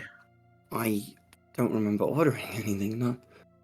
But Oh, if you want, you could see how it's doing. You could check up on the order. right, of course. He gets up in a hurry. I think Goes Gwen would over. kind of like chuckle, looking over to Shell. I'm Oh, sure Shell knowing exactly like how Gwen is acting. he knows exactly. He's not saying anything. He's just drinking. He knows what's going on. He's just not choosing to say anything. But then he'll stop drinking and then just, she does this a lot of times, so don't get your hopes down that she'll stop. You see that he hasn't Excuse taken me, a seat. sir. He is just still standing. Actually, I'm just gonna RP it through text. You guys can keep talking. They're making the food right now because he ordered a Oh, lot. okay. He ordered like fucking a lot. There's only A two lot people of working. beer. It's a A lot of couple. food. Okay, he's gonna go back up to Karen. He's gonna just gonna say, do you know how much longer? Another 20 minutes. That individual ordered a lot, but we can get you drinks out. Oh, thank you. And kind of looks over his shoulder at the group that's sitting at the table. He kind of like leans in to whisper to Karen, I just really needed an excuse to leave. A little bit embarrassed.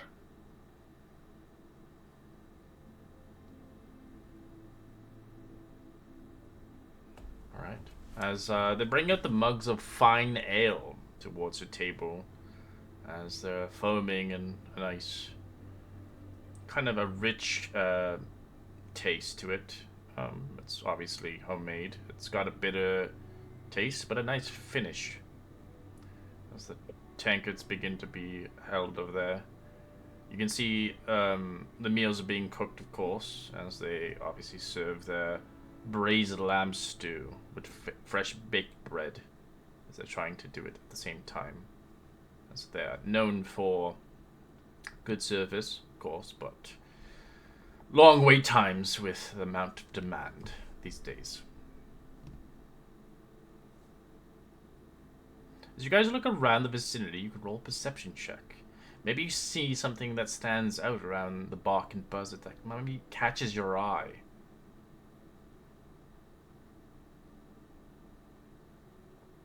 Perception check. Perception check. Perception check.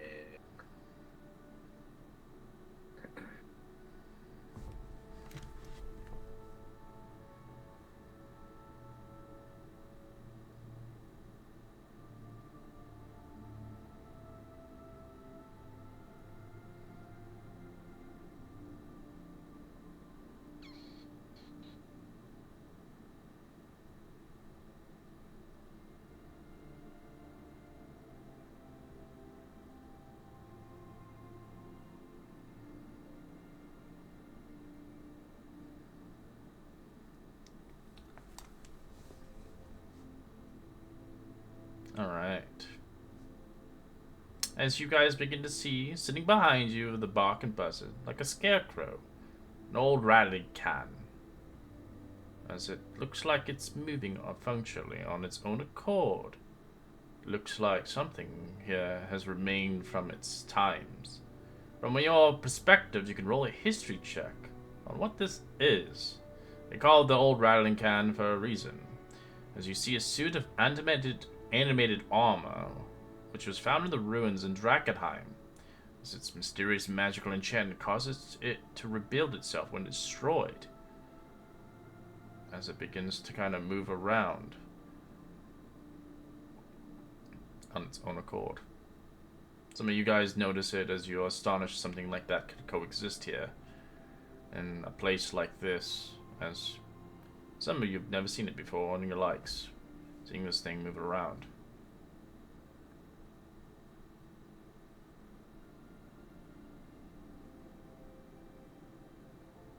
as some have rumored of this thing, as some rivaled adventures may call upon a drinking game correlated to the old rattling can, as it's always good fun.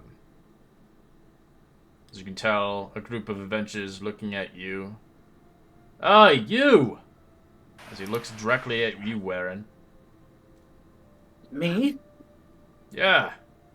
After we eat and drink, you fancy a little game of come kick the can? He looks over at Aragon.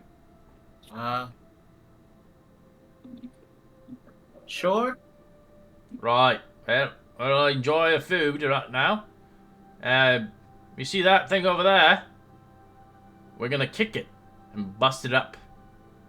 As he points at the animated armor thing. Alright, is that a good idea? Yeah, It's not gonna yeah. attack. No, you'll see. No.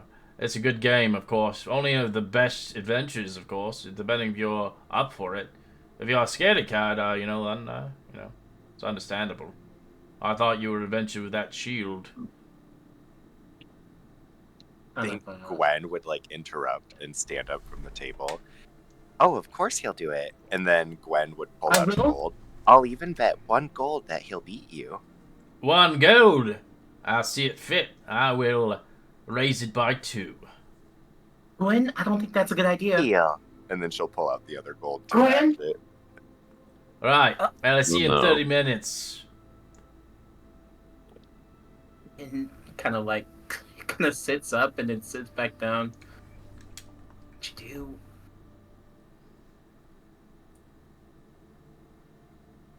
I don't even know how to play the game. What is it? I think you're gonna fight something. Right. Well, truthfully, I only believe in fighting when it deems necessary. Or in Then self-defense. you're gonna lose.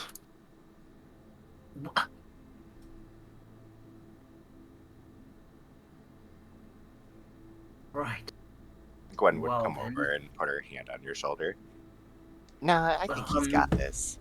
And don't see it as fighting when if you just have to. This is just a simple game. You're here to have fun.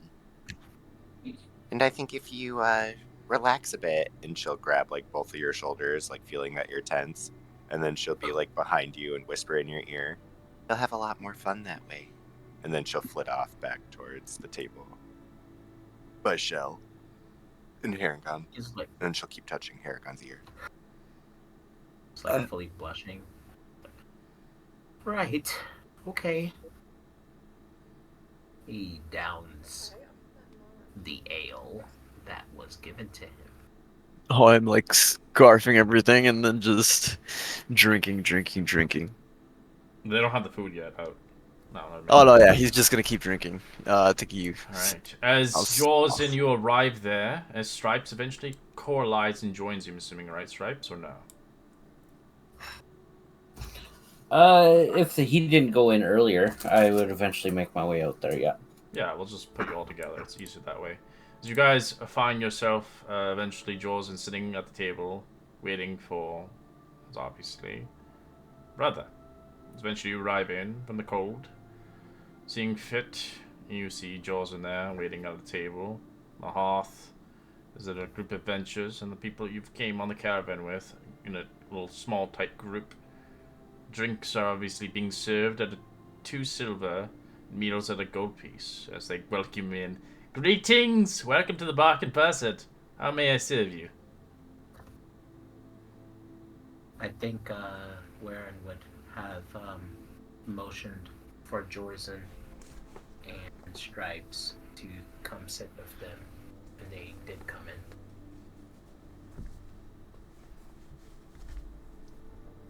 I'll take up that offer. Mm-hmm.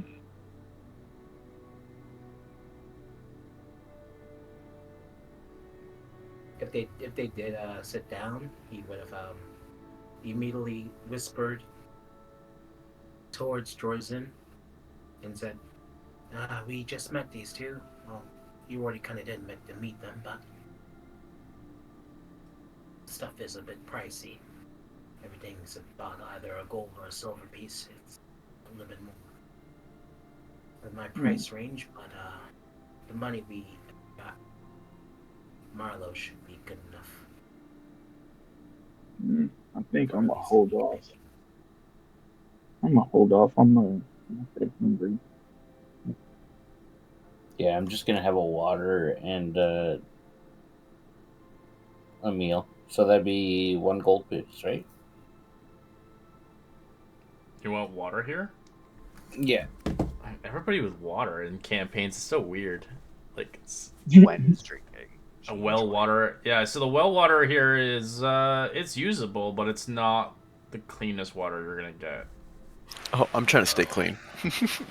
I'd like So actual water. they'll charge you 2 copper for it, but it's not the cleanest water since whatever it's 5 miles away from Drakkenheim, and they get a lot of their supplies out from towns because they can't grow their own shit. I guess today I'll just have an ale then. Best choice, honestly. I would steer clear of the water. It's good, but I can't say it's pure. Yet. Alright, foam me up a nice ale for 2 silver. And a meal, so I guess 2 silver. It does have like water in it if you think about it. It's just, you know, there's people out there that don't even drink water. I found out. I'm like, good God, how do you survive? They drink like Pepsi products. I'm like, ugh, I can't do that. Stripe is sitting at the table now. Then, yeah, if his order's being taken. Yeah, as the first meals are coming in, Warren or from the first table. Depending if you Stripes and Jordan, you want to order a meal, you'll have to wait a good 20 minutes for it. But for people who order food, Shell, Warren, or anybody else, the braised lamb stew comes in with fresh baked bread. As you can see, almost like the steam coming off the bread. Finally. Well, you ordered quite a bit. You know, we have other patrons here. And she just begins to head back to the kitchen.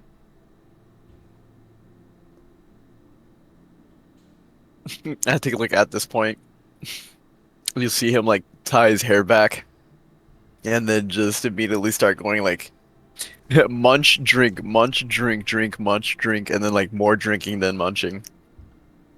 As he's doing this, yeah, Warren's just gonna be like, "Oh, by the way, this is Stripes, and this is Jordan.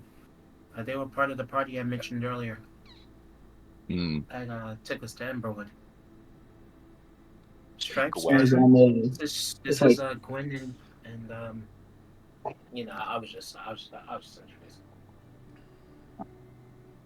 I'm Then gonna say Shell's like, gonna punch Shell like in the arm, and she's gonna be like the biggest like smile, and her eyes light up, but almost kind of like the crazy look when you see such a cute animal. Oh my God, do you see it? It's adorable. What? And she'll point at Stripe. Just a cat. He just like starts eating. it's like No, not just a cat. it's like I give like a concerned smile wave. I say hello. Well, nice to meet you, I should first say. Thank you, Warren, for the introduction, and yeah, we heard that actually you guys might have some similar goals in mind that, we might travel along with you, if that's okay. Yeah, it would be okay with me. How do you feel about it, Stripes? I don't know. I guess a person would have to go on a small mission first to see how compatible we are. I think Gwen would have like snuck off during that time behind Stripe, and she's like coming up ready to try and touch you. She just can't control Get a it. claw out.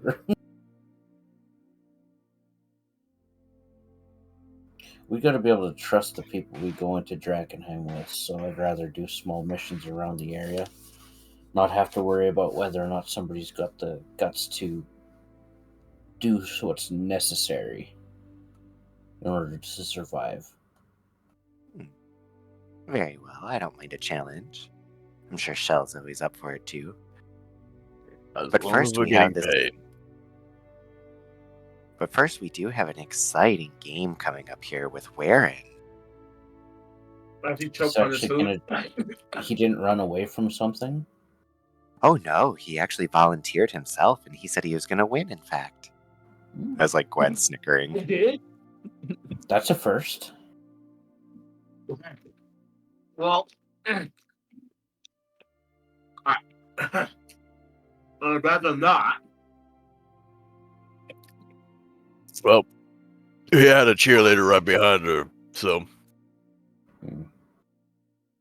too bad money.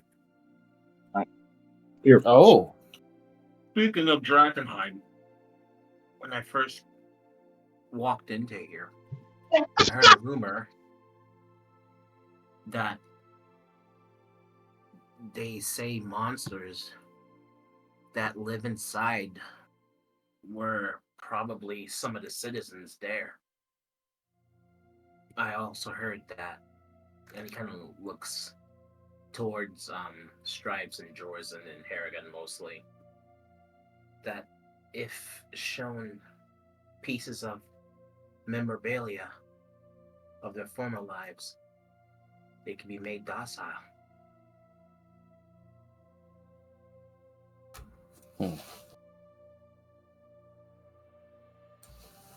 I know that. I'll look around. I'll look behind me just to see. Just because I have this weird feeling behind me. Don't do it.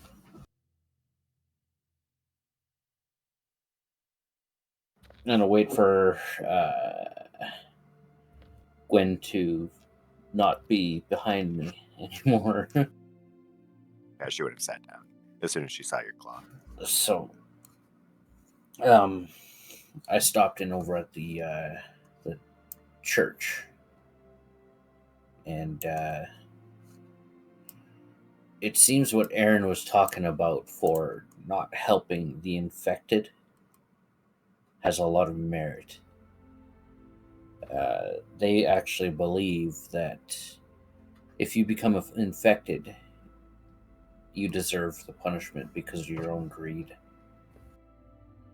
So, wherein, even if you did try to do what I tried to recommend you to do, I don't think we would have been able to save Chicken.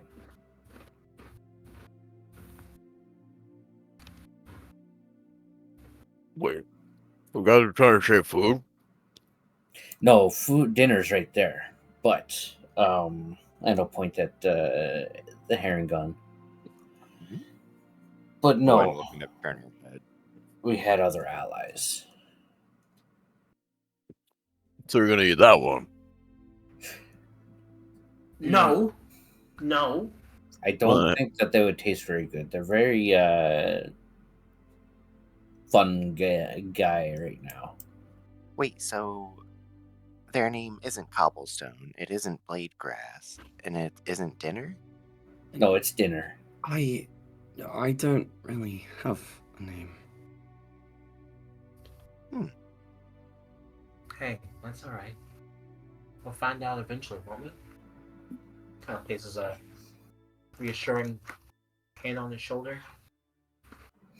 I'll look over at Jorzen. I couldn't find any guild halls either, and they didn't know of locations of any.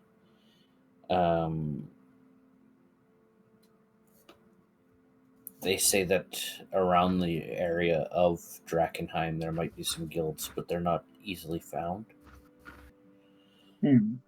Also, I look at Harangon. There's no cure, but there is somebody that is testing theories out for either curing or helping with the symptoms. Okay. As for names, they weren't willing to divulge. We should probably try to seek that out I agree. Being able to pick up the right supplies to help us out to make it last a little bit longer would certainly help out. Yeah, we don't know what we're going to find once we get into the city. That's why I'm not really in a big rush. I think that might almost be best to find some side jobs to try to brush up on a little extra cash. There's nothing ever wrong with being prepared. I mean, I'd like to your also- fellow companions also did mention something interesting about some bandits that possibly needed taken care of, or that were coming after you still. As she smiles. Oh, the bandits. I'd love to take care of them. We could extort them like they try to extort us. No, I don't think we'll give them a choice. I'm fine with that. Because imagine how many people they've taken advantage of.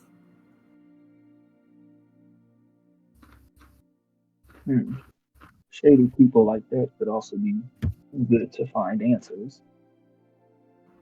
Torture then. Uh, if that's what you want to do. I think as Stripe says that, Warren immediately stops eating and looks up at him, pissed. I smile. Yeah, I don't That's torture not people. funny. I'm like eating. But if to get answers and the people are about to die anyways, why not get the info you need? Anyway, that's our party. He looks back over at Gwen and Shell. So if you'd like to tag along, I wouldn't be opposed.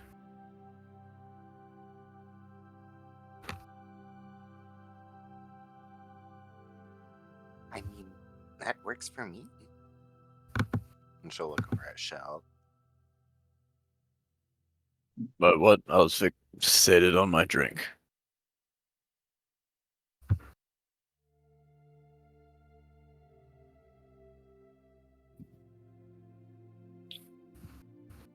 Are we going somewhere? Not today. Oh, later on. Yes, Sorry, I was muted. most likely tomorrow. Drinks eventually come in for you, Stripes. Eventually brought back forth. As for the funds of it, highest perception roll will hear one rumor in the tavern. Not everybody. You may roll it to see fit upon what you hear. Guidance. Not me. Perception.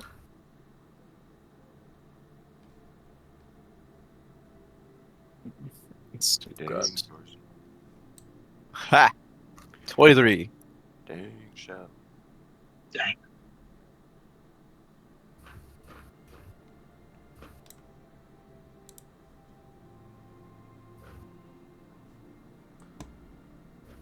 Alright, highest one can roll the D100, so that would be Jolson. No, it was Shell. It's He had Shell. a 23. I rolled Shell? guidance. I didn't Yeah. see it, my apologies. Yeah. 26. 26. Ooh, this one might be interesting for some people. This is what you hear. No one else hears this. The Queen's men runs a vicious fighting pits beneath Buckle Down Row. She leads their secret stronghold in the sewers. The Queen of Thieves will grant any request within her power to whom survives a bout with her monstrous champion. But none so far have claimed the prize.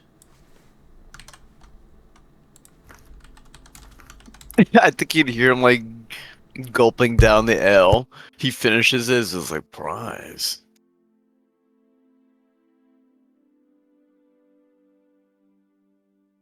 I think he's gonna look at Ware and is like, what did you want about the Queensman?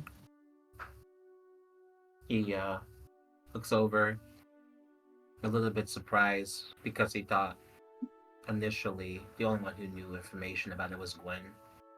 So his like tone completely changes from softened and kind to a little bit hardened. He says, "Yes, I wish to find a contact or maybe get information with one of them. I'm looking for someone, but I know, based off of what Gwen said, that they probably won't take too lightly for someone snooping around. I just want to get in contact with them." Well, I might know of a place now. Can you tell me where it is? A little bit Can you take me down, there? buckle down row. You might not like it if you don't like losing.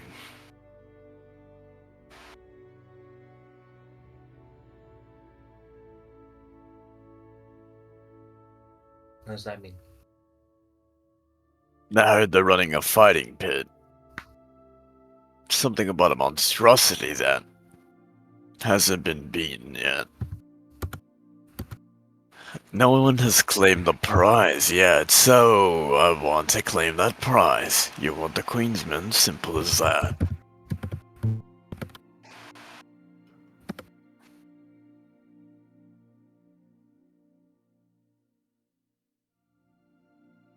Yes, I'd very much like to go there. Oh, I Uh, wasn't even here. where is this location?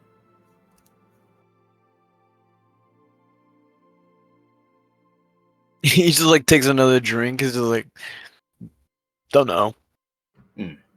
Well, then I might have something for you too. Then, You're saying this loud enough for everyone to hear, right?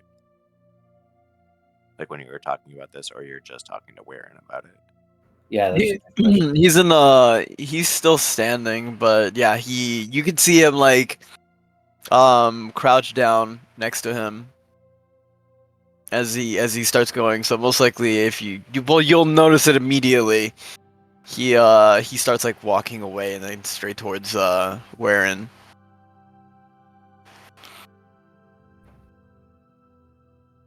okay. So I'll assume I didn't hear that, so I won't say what I did.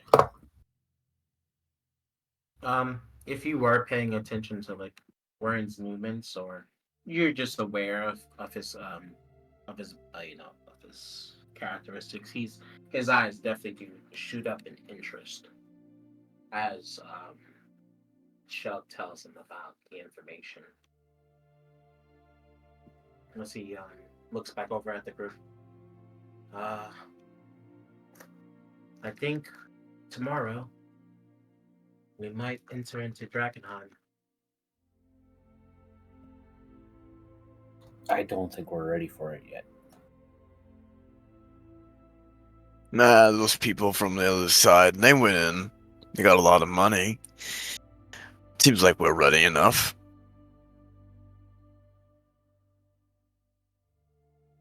I don't mind being in the perimeter, like outskirting the area, but I think until we have more resources, I think it might be best just to kind of look for things to do in town prior to just barging in.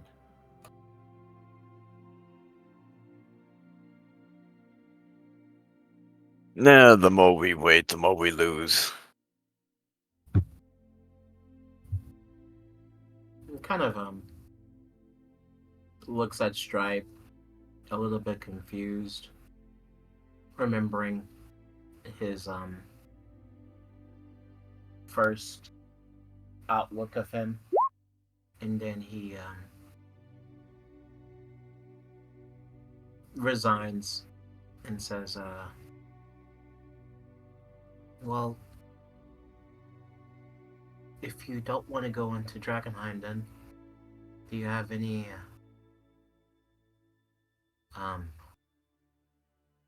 potential places of interest we can look into?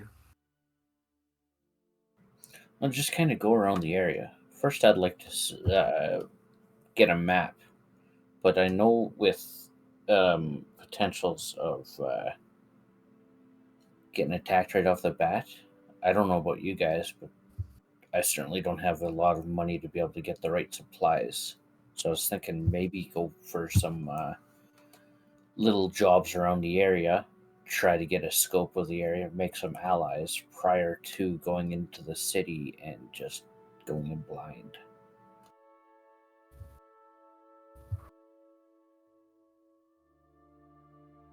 Maybe we can ask the bartender, his wife or himself, what we should do to go on from here. There might be a couple of vendors or people who work here in this town that might need some help. Yeah, I think it might be best just to kind of recruit some funds prior to going in blind. And I'll be honest, I don't agree, but it's better safe than sorry, I guess.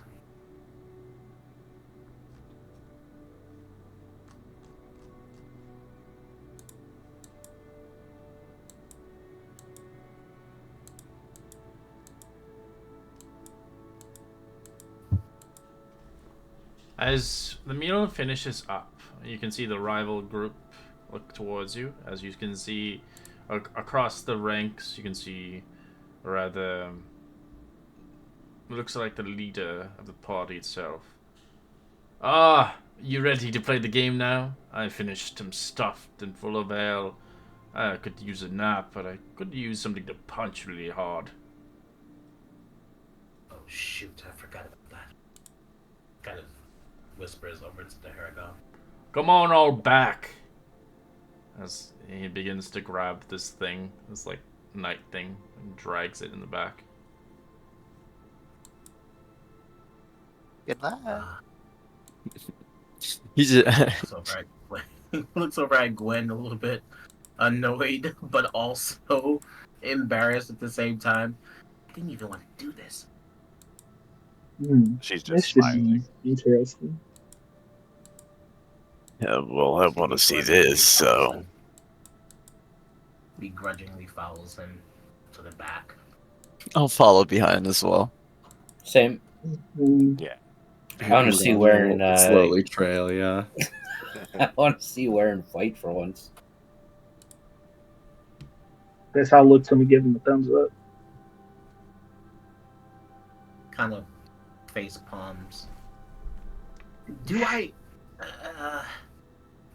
Never mind.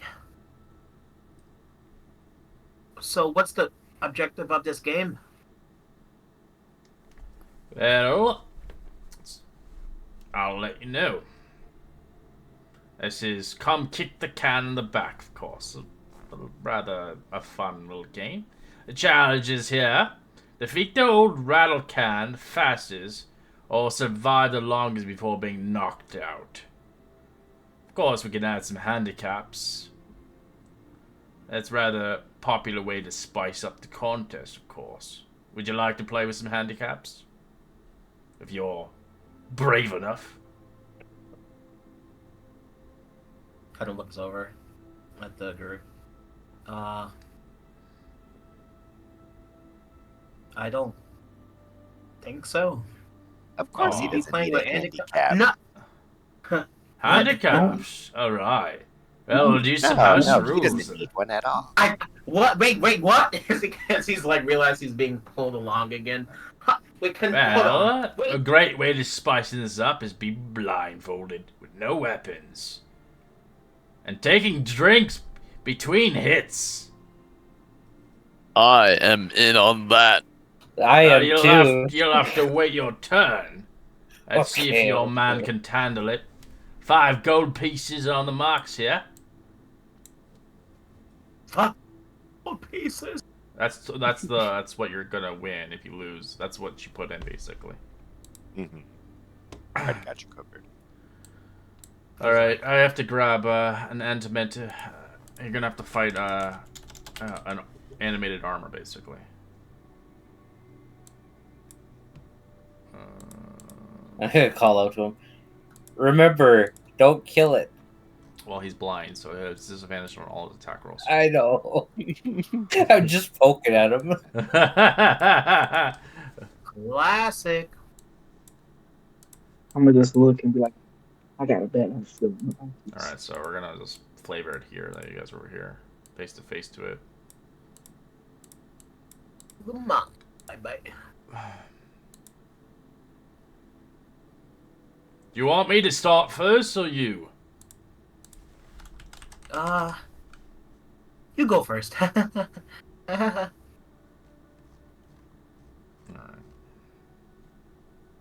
the time being, I'm just gonna use a knight. But I will have a stat block for an actual paladin. Paladin. Yeah, it's a paladin. Paladin. Paladin who doesn't care about. He does have an oath, but he's not really. He still enjoys to drink. He enjoys the libation. Shell gives off that paladin vibe too. So surprised he didn't have like 3 dogs. He blindfolds himself. Right, get the pitches ready. Yeah. Okay. As they got some like tables of drinks.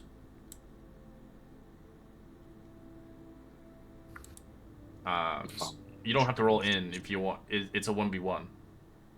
Oh, okay. Yeah, so it's not like. So do you want to go first then, or no? Oh no, I was just rolling in just to roll in. Okay. But no. We're good then. We're good then. Right, show me what you got, you piece of shit. Come on, Rattlecan. Beat the shit out of me.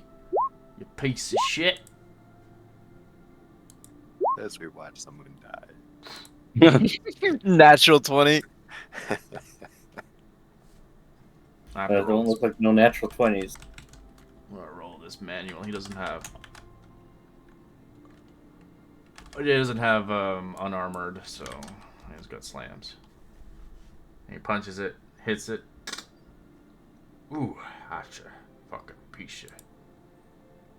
Nice.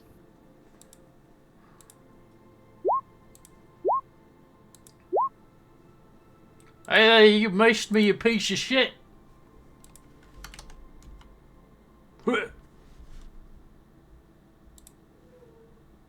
As it goes on for a while, so this is gonna be a long one. Oh God. Burns like. Oh, Burns a little is worried. he? Watch him get punched right in the face. Oh. Oh gosh. Heron kind of laughs a Oh, there's little, a mock. and then tries to muffle it. You just see like Gwen smiling ear to ear watching this. I drink as he drinks. You drink after each time you get hit? Yeah, every time you get hit, you have to drink. Okay. Oh god. Ooh, Warren's I'm in gonna for it. I'm gonna get fucking hammered, bro. He misses again. Poor Shell's already got a disadvantage because he's been drinking like. I should be rolling with disadvantage. I forgot, but it's okay. He's missing anyways. As he punches him again. Who's by an armor? It depends how long you survive too, as well. You So that survive can- 2 hits. If you can survive a long round, you win still. So this is round 5. That's how I'm gonna track it, especially. But yeah, I forgot to roll those things. He punches it. Thanks. 5 damage. Yeah, take that piece of shit. This seems a bit barbaric. I mean, he's really going for it, God, but man. I think so far the armor's winning. Yeah. Fuck. As he slaps him again. Can't really tell a difference. They're both idiots to me. He drinks again.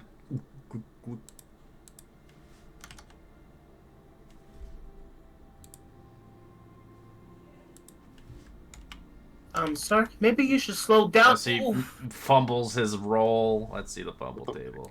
Yeah. Nice. 17. It's not bad. Not bad.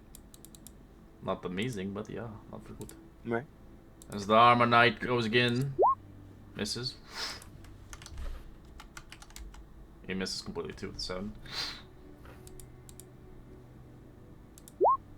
16. So it does hit him. Get him, armor. You see, like, Gwen visibly rooting for the armor. I'm feeling drunk. Give me another one. As he's on his 3rd tankard. Hey man, maybe we should just like not do this. Ah, shut your mouth! Right, You're right. going to play until we are either smashed on the ground, we beat the shit out of this Radakan. I like this man over here. Yeah, I take back what he said. He's not stupid.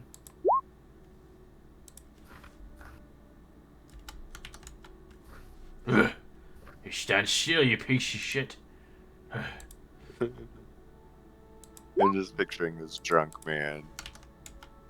Like, this armor actually isn't animated or moving, and he's just injuring Yeah. himself being so drunk.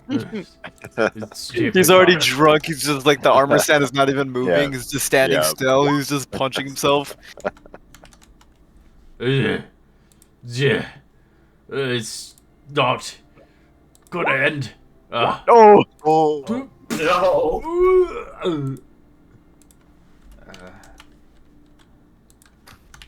I'll give Warren a tap on the back and just say, well, guess what? All you gotta do is... As he punches it for again. 5.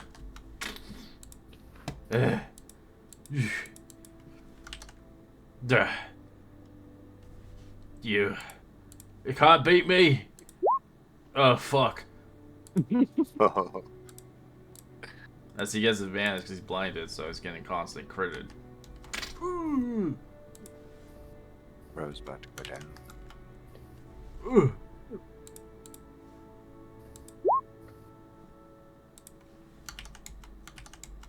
Punches it again for 5.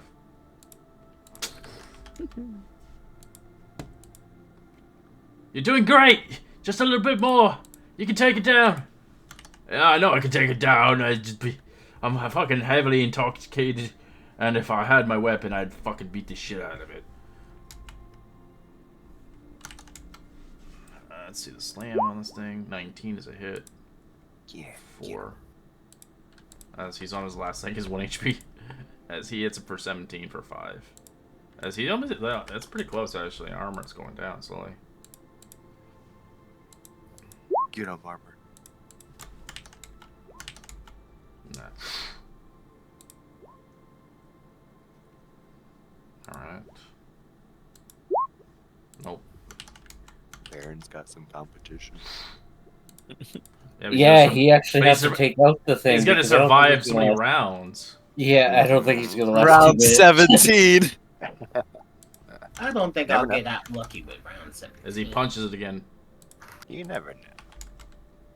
Hey, this is down to the wire now. Misses. Ooh, another fumble. Oh.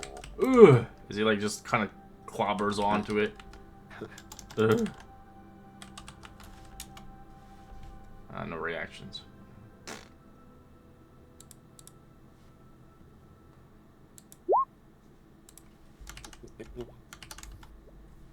As he takes the armor down, it breaks apart. Nice. Bitch! As he smashes it with his head, it breaks into pieces. As he falls unconscious after 8 tankards. You've got 2 minutes to try to kill that thing. Good luck. As you watch the thing begin to magically reform into full HP again. That's the cool thing about this thing. If I was able to give you an ability, I would help you, but I don't think we're allowed to. I guess I'll look at Marin and be like, "Are you sure you want to do this?" As you see the healer next to him healing him, casting Cure Wounds. as he's healed to full. Oops, that's a little too much HP, but yeah. You're gonna get all nat 20s. Watch. The Alright, you armor's put like the blindfold on as they got a picture of... You're gonna feed him, by the way, Gwen. Ale every time he gets hit. Deal. He has to drink a whole tankard. And you have to full it up. Yep. You She's got 2 pitchers of ale there for you. That's 2 gonna silver get pieces fucked. each one, Wait. so I hope we have anyone here that can heal. Shell is just getting excited that it's gonna be his turn. We're gonna put some combat music for your ass. Haragon, if I get Yeah, knocked out, I've got you. yeah, thanks.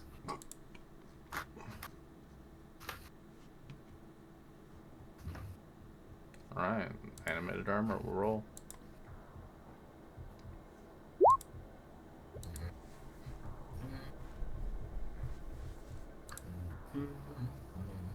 So you have no shield on right now, so if you have an AC of whatever was your shield, it's gone. You only have AC armor was on. You're only 18, rocking but no your armor. shield, it's 16. Okay, that's how much he had. Yeah, let me take my...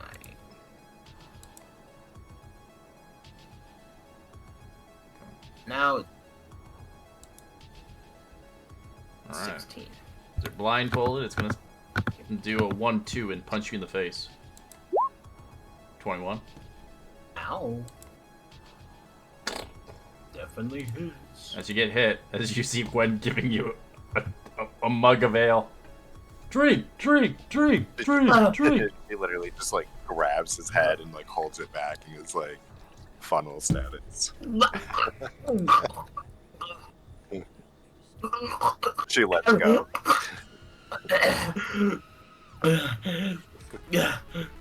You could have warned me first. I did. I grabbed your head. Yeah. Right. Thanks for the warning. Yeah. Oh no.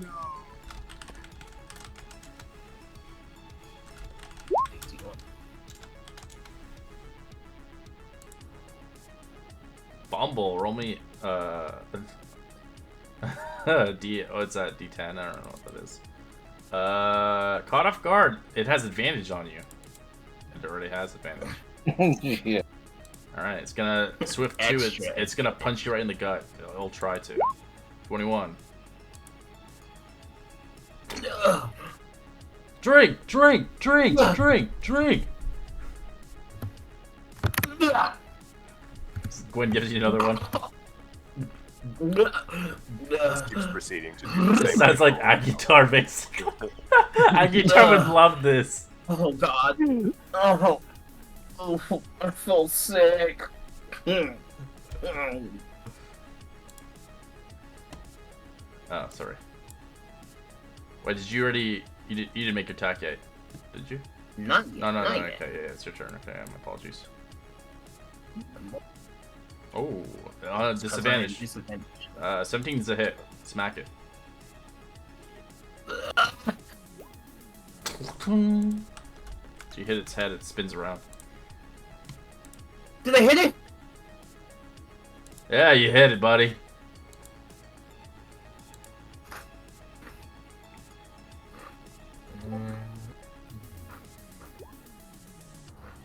You can use your class features if you have any. You're welcome to. Oh, So if you have class features, you can stay in the fight longer. He doesn't. I'm not going to, because paladins are pretty broken. And he's level 3s, but you are welcome to use your class features. Since you're so, you know, weak. Misses you.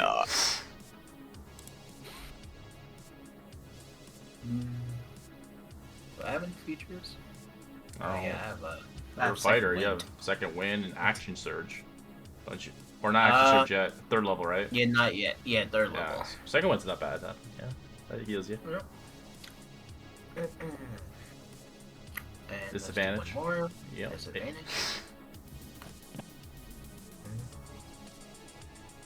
a little to the right next time. It's gonna kick. It's gonna try to kick your balls. no. Oh no. Oh my gosh. I think Gwen would truly look like shocked at that one, knowing that's my a dirty balls, play. my robot balls. That was just plain rude. Gwen Run will the knockers. nicely give you this drink. She's not gonna. She feels sympathy after that. You have to give it to him. You have to force it in his mouth. Yeah, she just does it more nicely though. It's not Just like drink it, as damn hard it. as a Drink it. Drink. Just. I know your stomach hurts right now after that. Just breathe in through your nose, out through your mouth. Hopefully the alcohol will get rid of that pain. Sorry. It's kind of funny, but after the last drink, he kind of wipes his nose, and you can kind of see him cracking a smile. He's getting into it. Yes, he's gonna pop a second wind. As Gwen seeing that, then just like gets into the fight, and she's like, "Murder it!" He's going to hear her words and then resume his stance. Yeah, she just Feeling it. curls up into the fetal position. Alright, as you punch it, 13's a miss.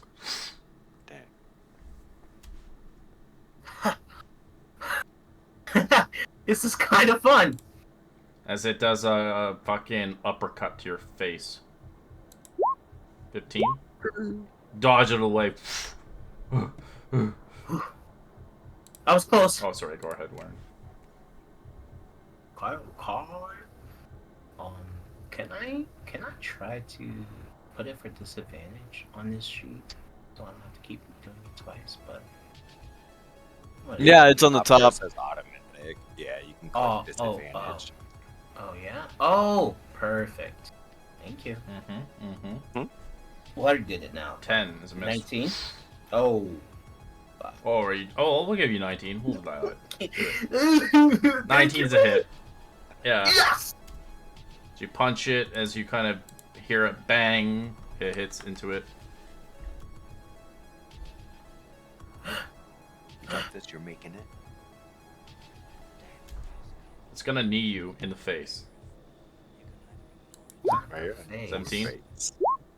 17 definitely You hits. you feel the kind of the metal contraptions hits kind of right into your nostril. Drink. Force is the next one. Kind of.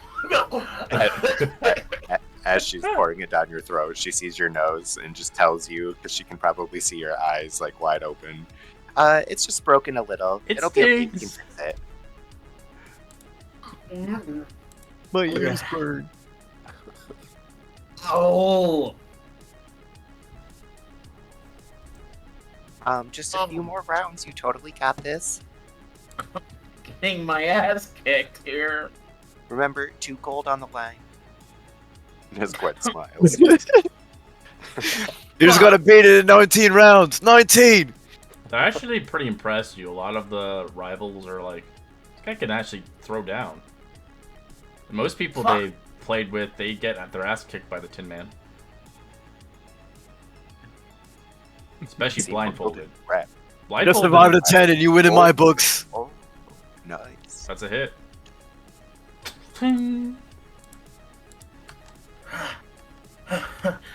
Oh fuck, man. This is crazy. As this thing is going to do a 1-2 right in your kind of your jaw. Fucking me up, brother. 19 hits. So it hits your jawline. Adrian! Adrian. Adrian. We did it!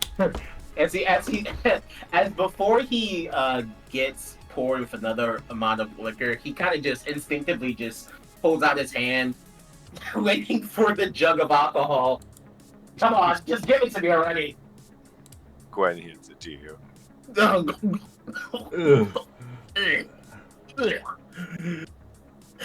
think you didn't punch a tooth out.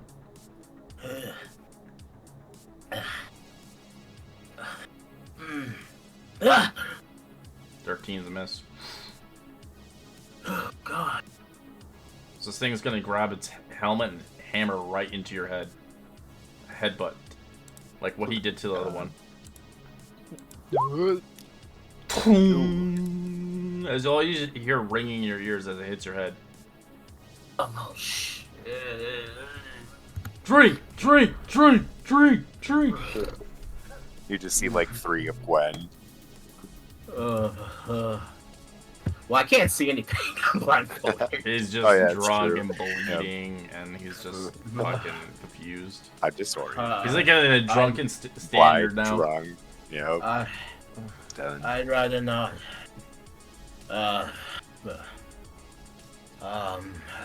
Only 10 more rounds. You have this, I swear. Easy. Who are you?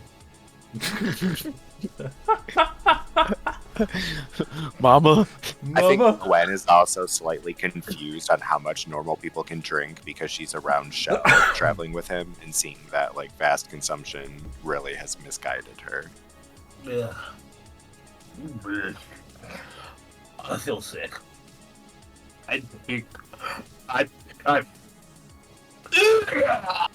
Oh, dude.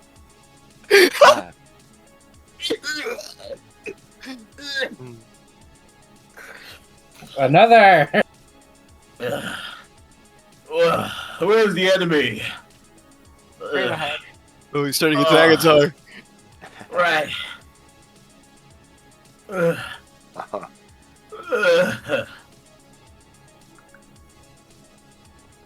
13's miss as it begins to kind of like it'll try to lift you up and kind of hit you on your back with its knee. Jesus. Ooh. Broken spine. It does. And it takes them out too. How do you go out? As you lift him up, he kind of like throws up on himself a little bit more, and as he hits him over his knee, he just kind of like limps in the animated arms. Well, good try. Easy money made. But I'll pay 5 gold pieces to next person to... Actually, no, that's too much. 3 gold pieces for the one to beat up that ramshackle left, blindfolded, and drinking another pitcher of ale. And so they'll pay you 3 gold pieces to beat the shit out of this hurt one, blindfolded. Any takers? Gimme. Alright, if you do lose, you have to owe. Oh no, yeah, he doesn't care. He's getting drinks and he's fighting. Alright, pull that man out of there. Pull right out of there. I'll pull him out. Wear him by his collar. Where he's knocked out, bro. He just looks. It's just like, wait, am I magic allowed? No. Blindfolded. And where's your friend at? They'll feed you pitchers of ale. Yeah. But magic is allowed? No. Yes. Whatever. Whatever. I don't think it was. They just I think- class features are allowed. Okay. Gwen's gonna sit Warren next to Harangon, and then hearing that you said I could feed Shell the liquor, she's gonna actually look slightly concerned. That's actually the #1 rule I remember with Shell is not to Sorry, touch I have his to liquor. re-roll initiative because the whole thing got messed up. No, I give you permission. Feed it. That's As okay. what he looks is just like, wait, you said no weapons, right? No weapons, fists, blindfold on. All right. Beat the Time shit to out of get it. serious. As he takes off his cloak, you see a giant shield, the size of his legs and his torso combined. As he drops it, it's a giant thud. As he goes from he goes from 5'4" as he was hunching over to 6'2", as nobody really seen this other than Gwen. Hunchback. Hunchback, I'm no draw. As he like probably now overshadows the armor, is like, let's do this. In the meantime, Harangon will just quickly put a cure wounds on Warren. Alright, that's the He's anime like, give me the normal. first hit. Punch you with So that should be advantage. 8 plus 4. So Nice. you get 12 healing. So punches your gut Thank you. for 10 damage. Very nice. Very nice, very nice. I think you would see Gwen take the first like ale, and almost like when you take a bucket and you get some momentum and like slosh it upwards. Give me ale. That's like what. Yeah, that's Yeah, like what just she give me. does towards Shell. She holds it up and then immediately just grabs it, just starts chugging and chugging. Like in 2 gulps, honestly. It's just like, alright, more. As he'll use lay on hands just to recover the 10. He's not fighting.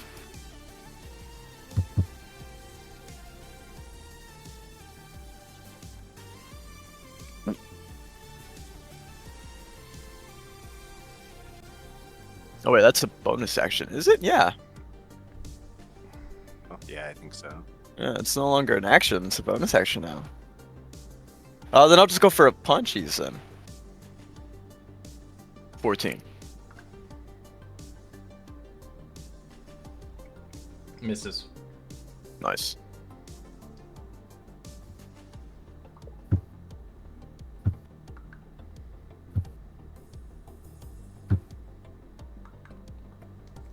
Alright, it's going to punch again. It's going for your abs.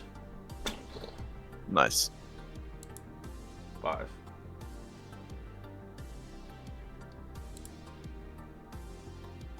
Just chug, chug. Oh, that's more like it. Punch. 8. Nope.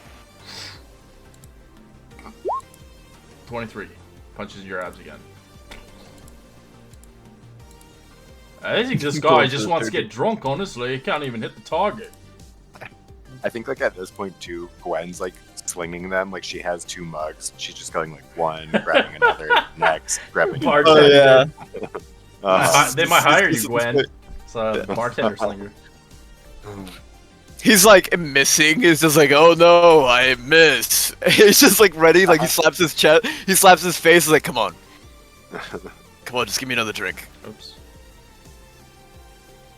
Oh, it was supposed to be this guy's thing. Oh, whatever. God damn it.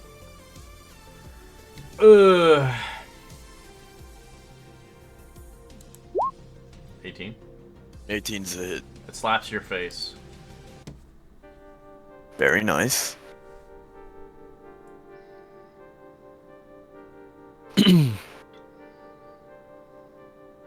Drink number 4. You hit it. Nice. What do you want to do to it? Oh, it breaks it?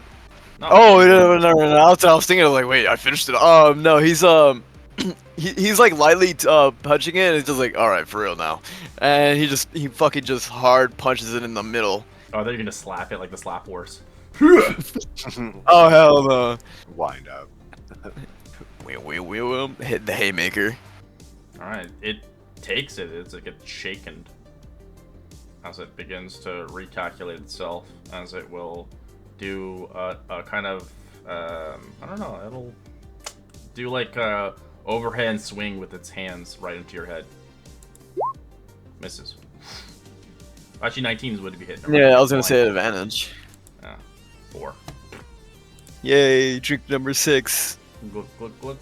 Chucking him. Gwen's like trying to go as fast as she can, keeping up with this. I Drown don't in 6 have. seconds. Well, a pitcher anything will fill else. up like 4 cups of it.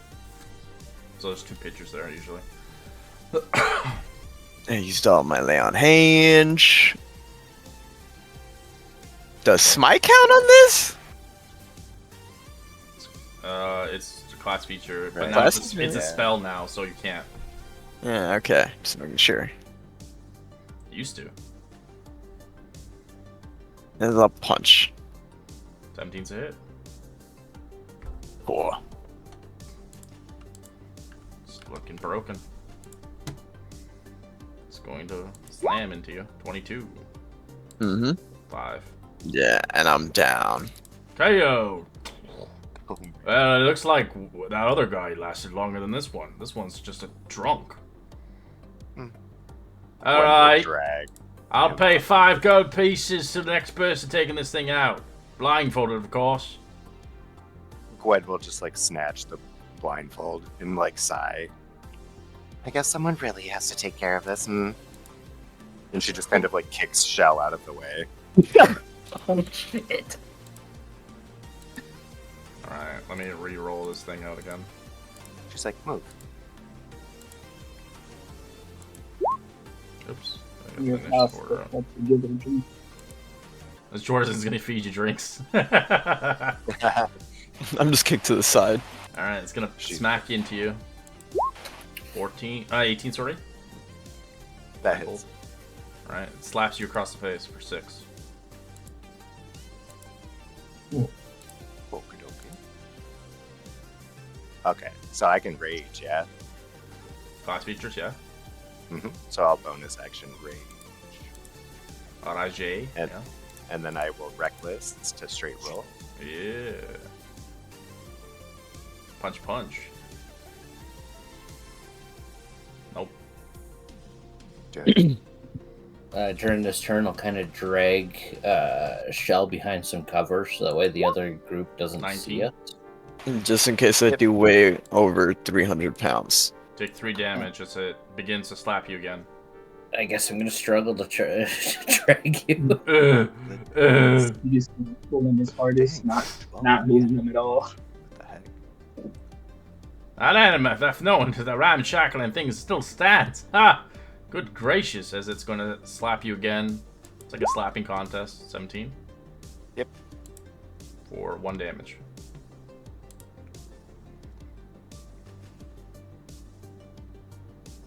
Reckless. Oh my gosh. What is going on? It's gonna slap you again. No, it misses. As you're just getting chugged drinks, as you're just drinking it. It's She's like just like laughing while drinking. Fine. That's a hit. As you break into pieces. Gwen just literally like getting beat up and like giggling and having a couple drinks is finally like, all right, enough playing around, and just like kicks it as hard as she can. Well, we have a final winner. Couldn't beat us, of course, but here's your 5 gold as they toss it towards you in the dirt. Thank you. Very interesting. So you receive 14 hit points, Shell. Shell, you're like drunk and you're like, where am I? Well, that was fun. And Gwen's like stretching. Warren still passed the fuck out, sleeping. This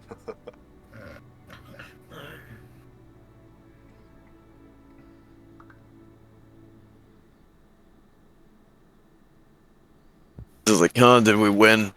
I finished it off. Good. And then she'll give you the last like drink that Jordan was gonna give her in case she missed, and just like hands it to you while you're getting up. Just barely waking up, unconscious to conscious is like, all right, good, drink. Booze. Booze. Your flask looked a little low.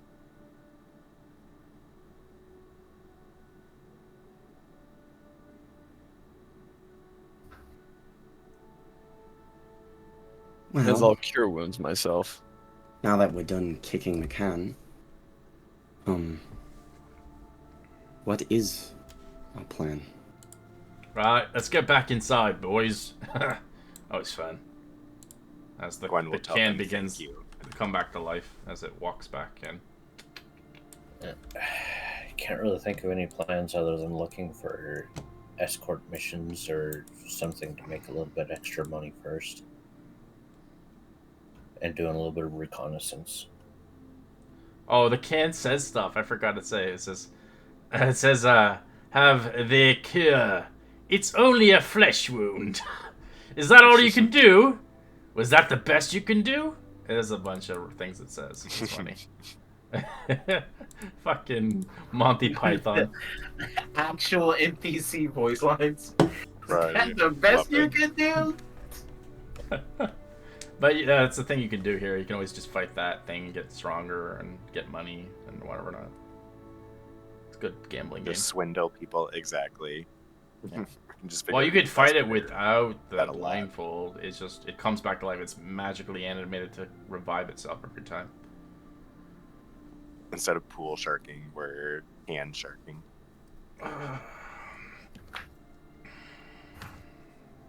Well, kind of wakes up. His head's groggy. Probably heavily intoxicated. My head. He's like that weird mix where he's still intoxicated, but like a hangover is still encroaching. I think I'm gonna go to sleep now. He We just can looks talk at him. about what to do in the morning. He's like, "Ooh, you should have seen yourself. You threw up all the wasted ale." I threw No, up. he did good though. What He still did happened? good. Yeah, he lasted almost 10 rounds. He's You holding his fought stomach. valiantly. Thanks. You smell nice, by the way. It's just fucking And then Gwen will look at you and be like, "And you smell like vomit. Have a good night."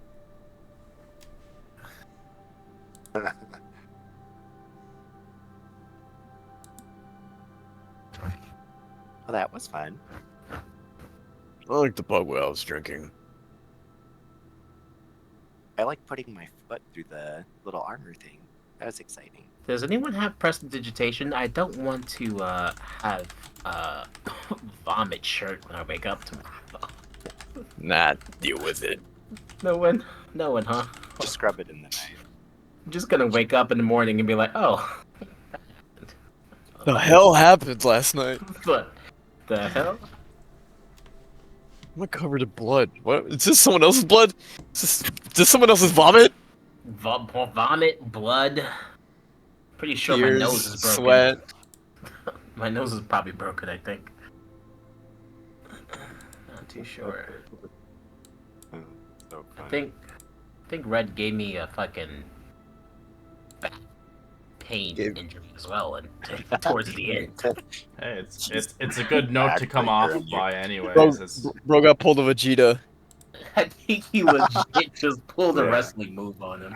Alright. As we'll end a story here in Drakkenheim. Well, the story of Drakkenheim and obviously Emberwood Village. As we end off on a good, funny note. There's much more to explore in Emberwood before heading out to Drakkenheim.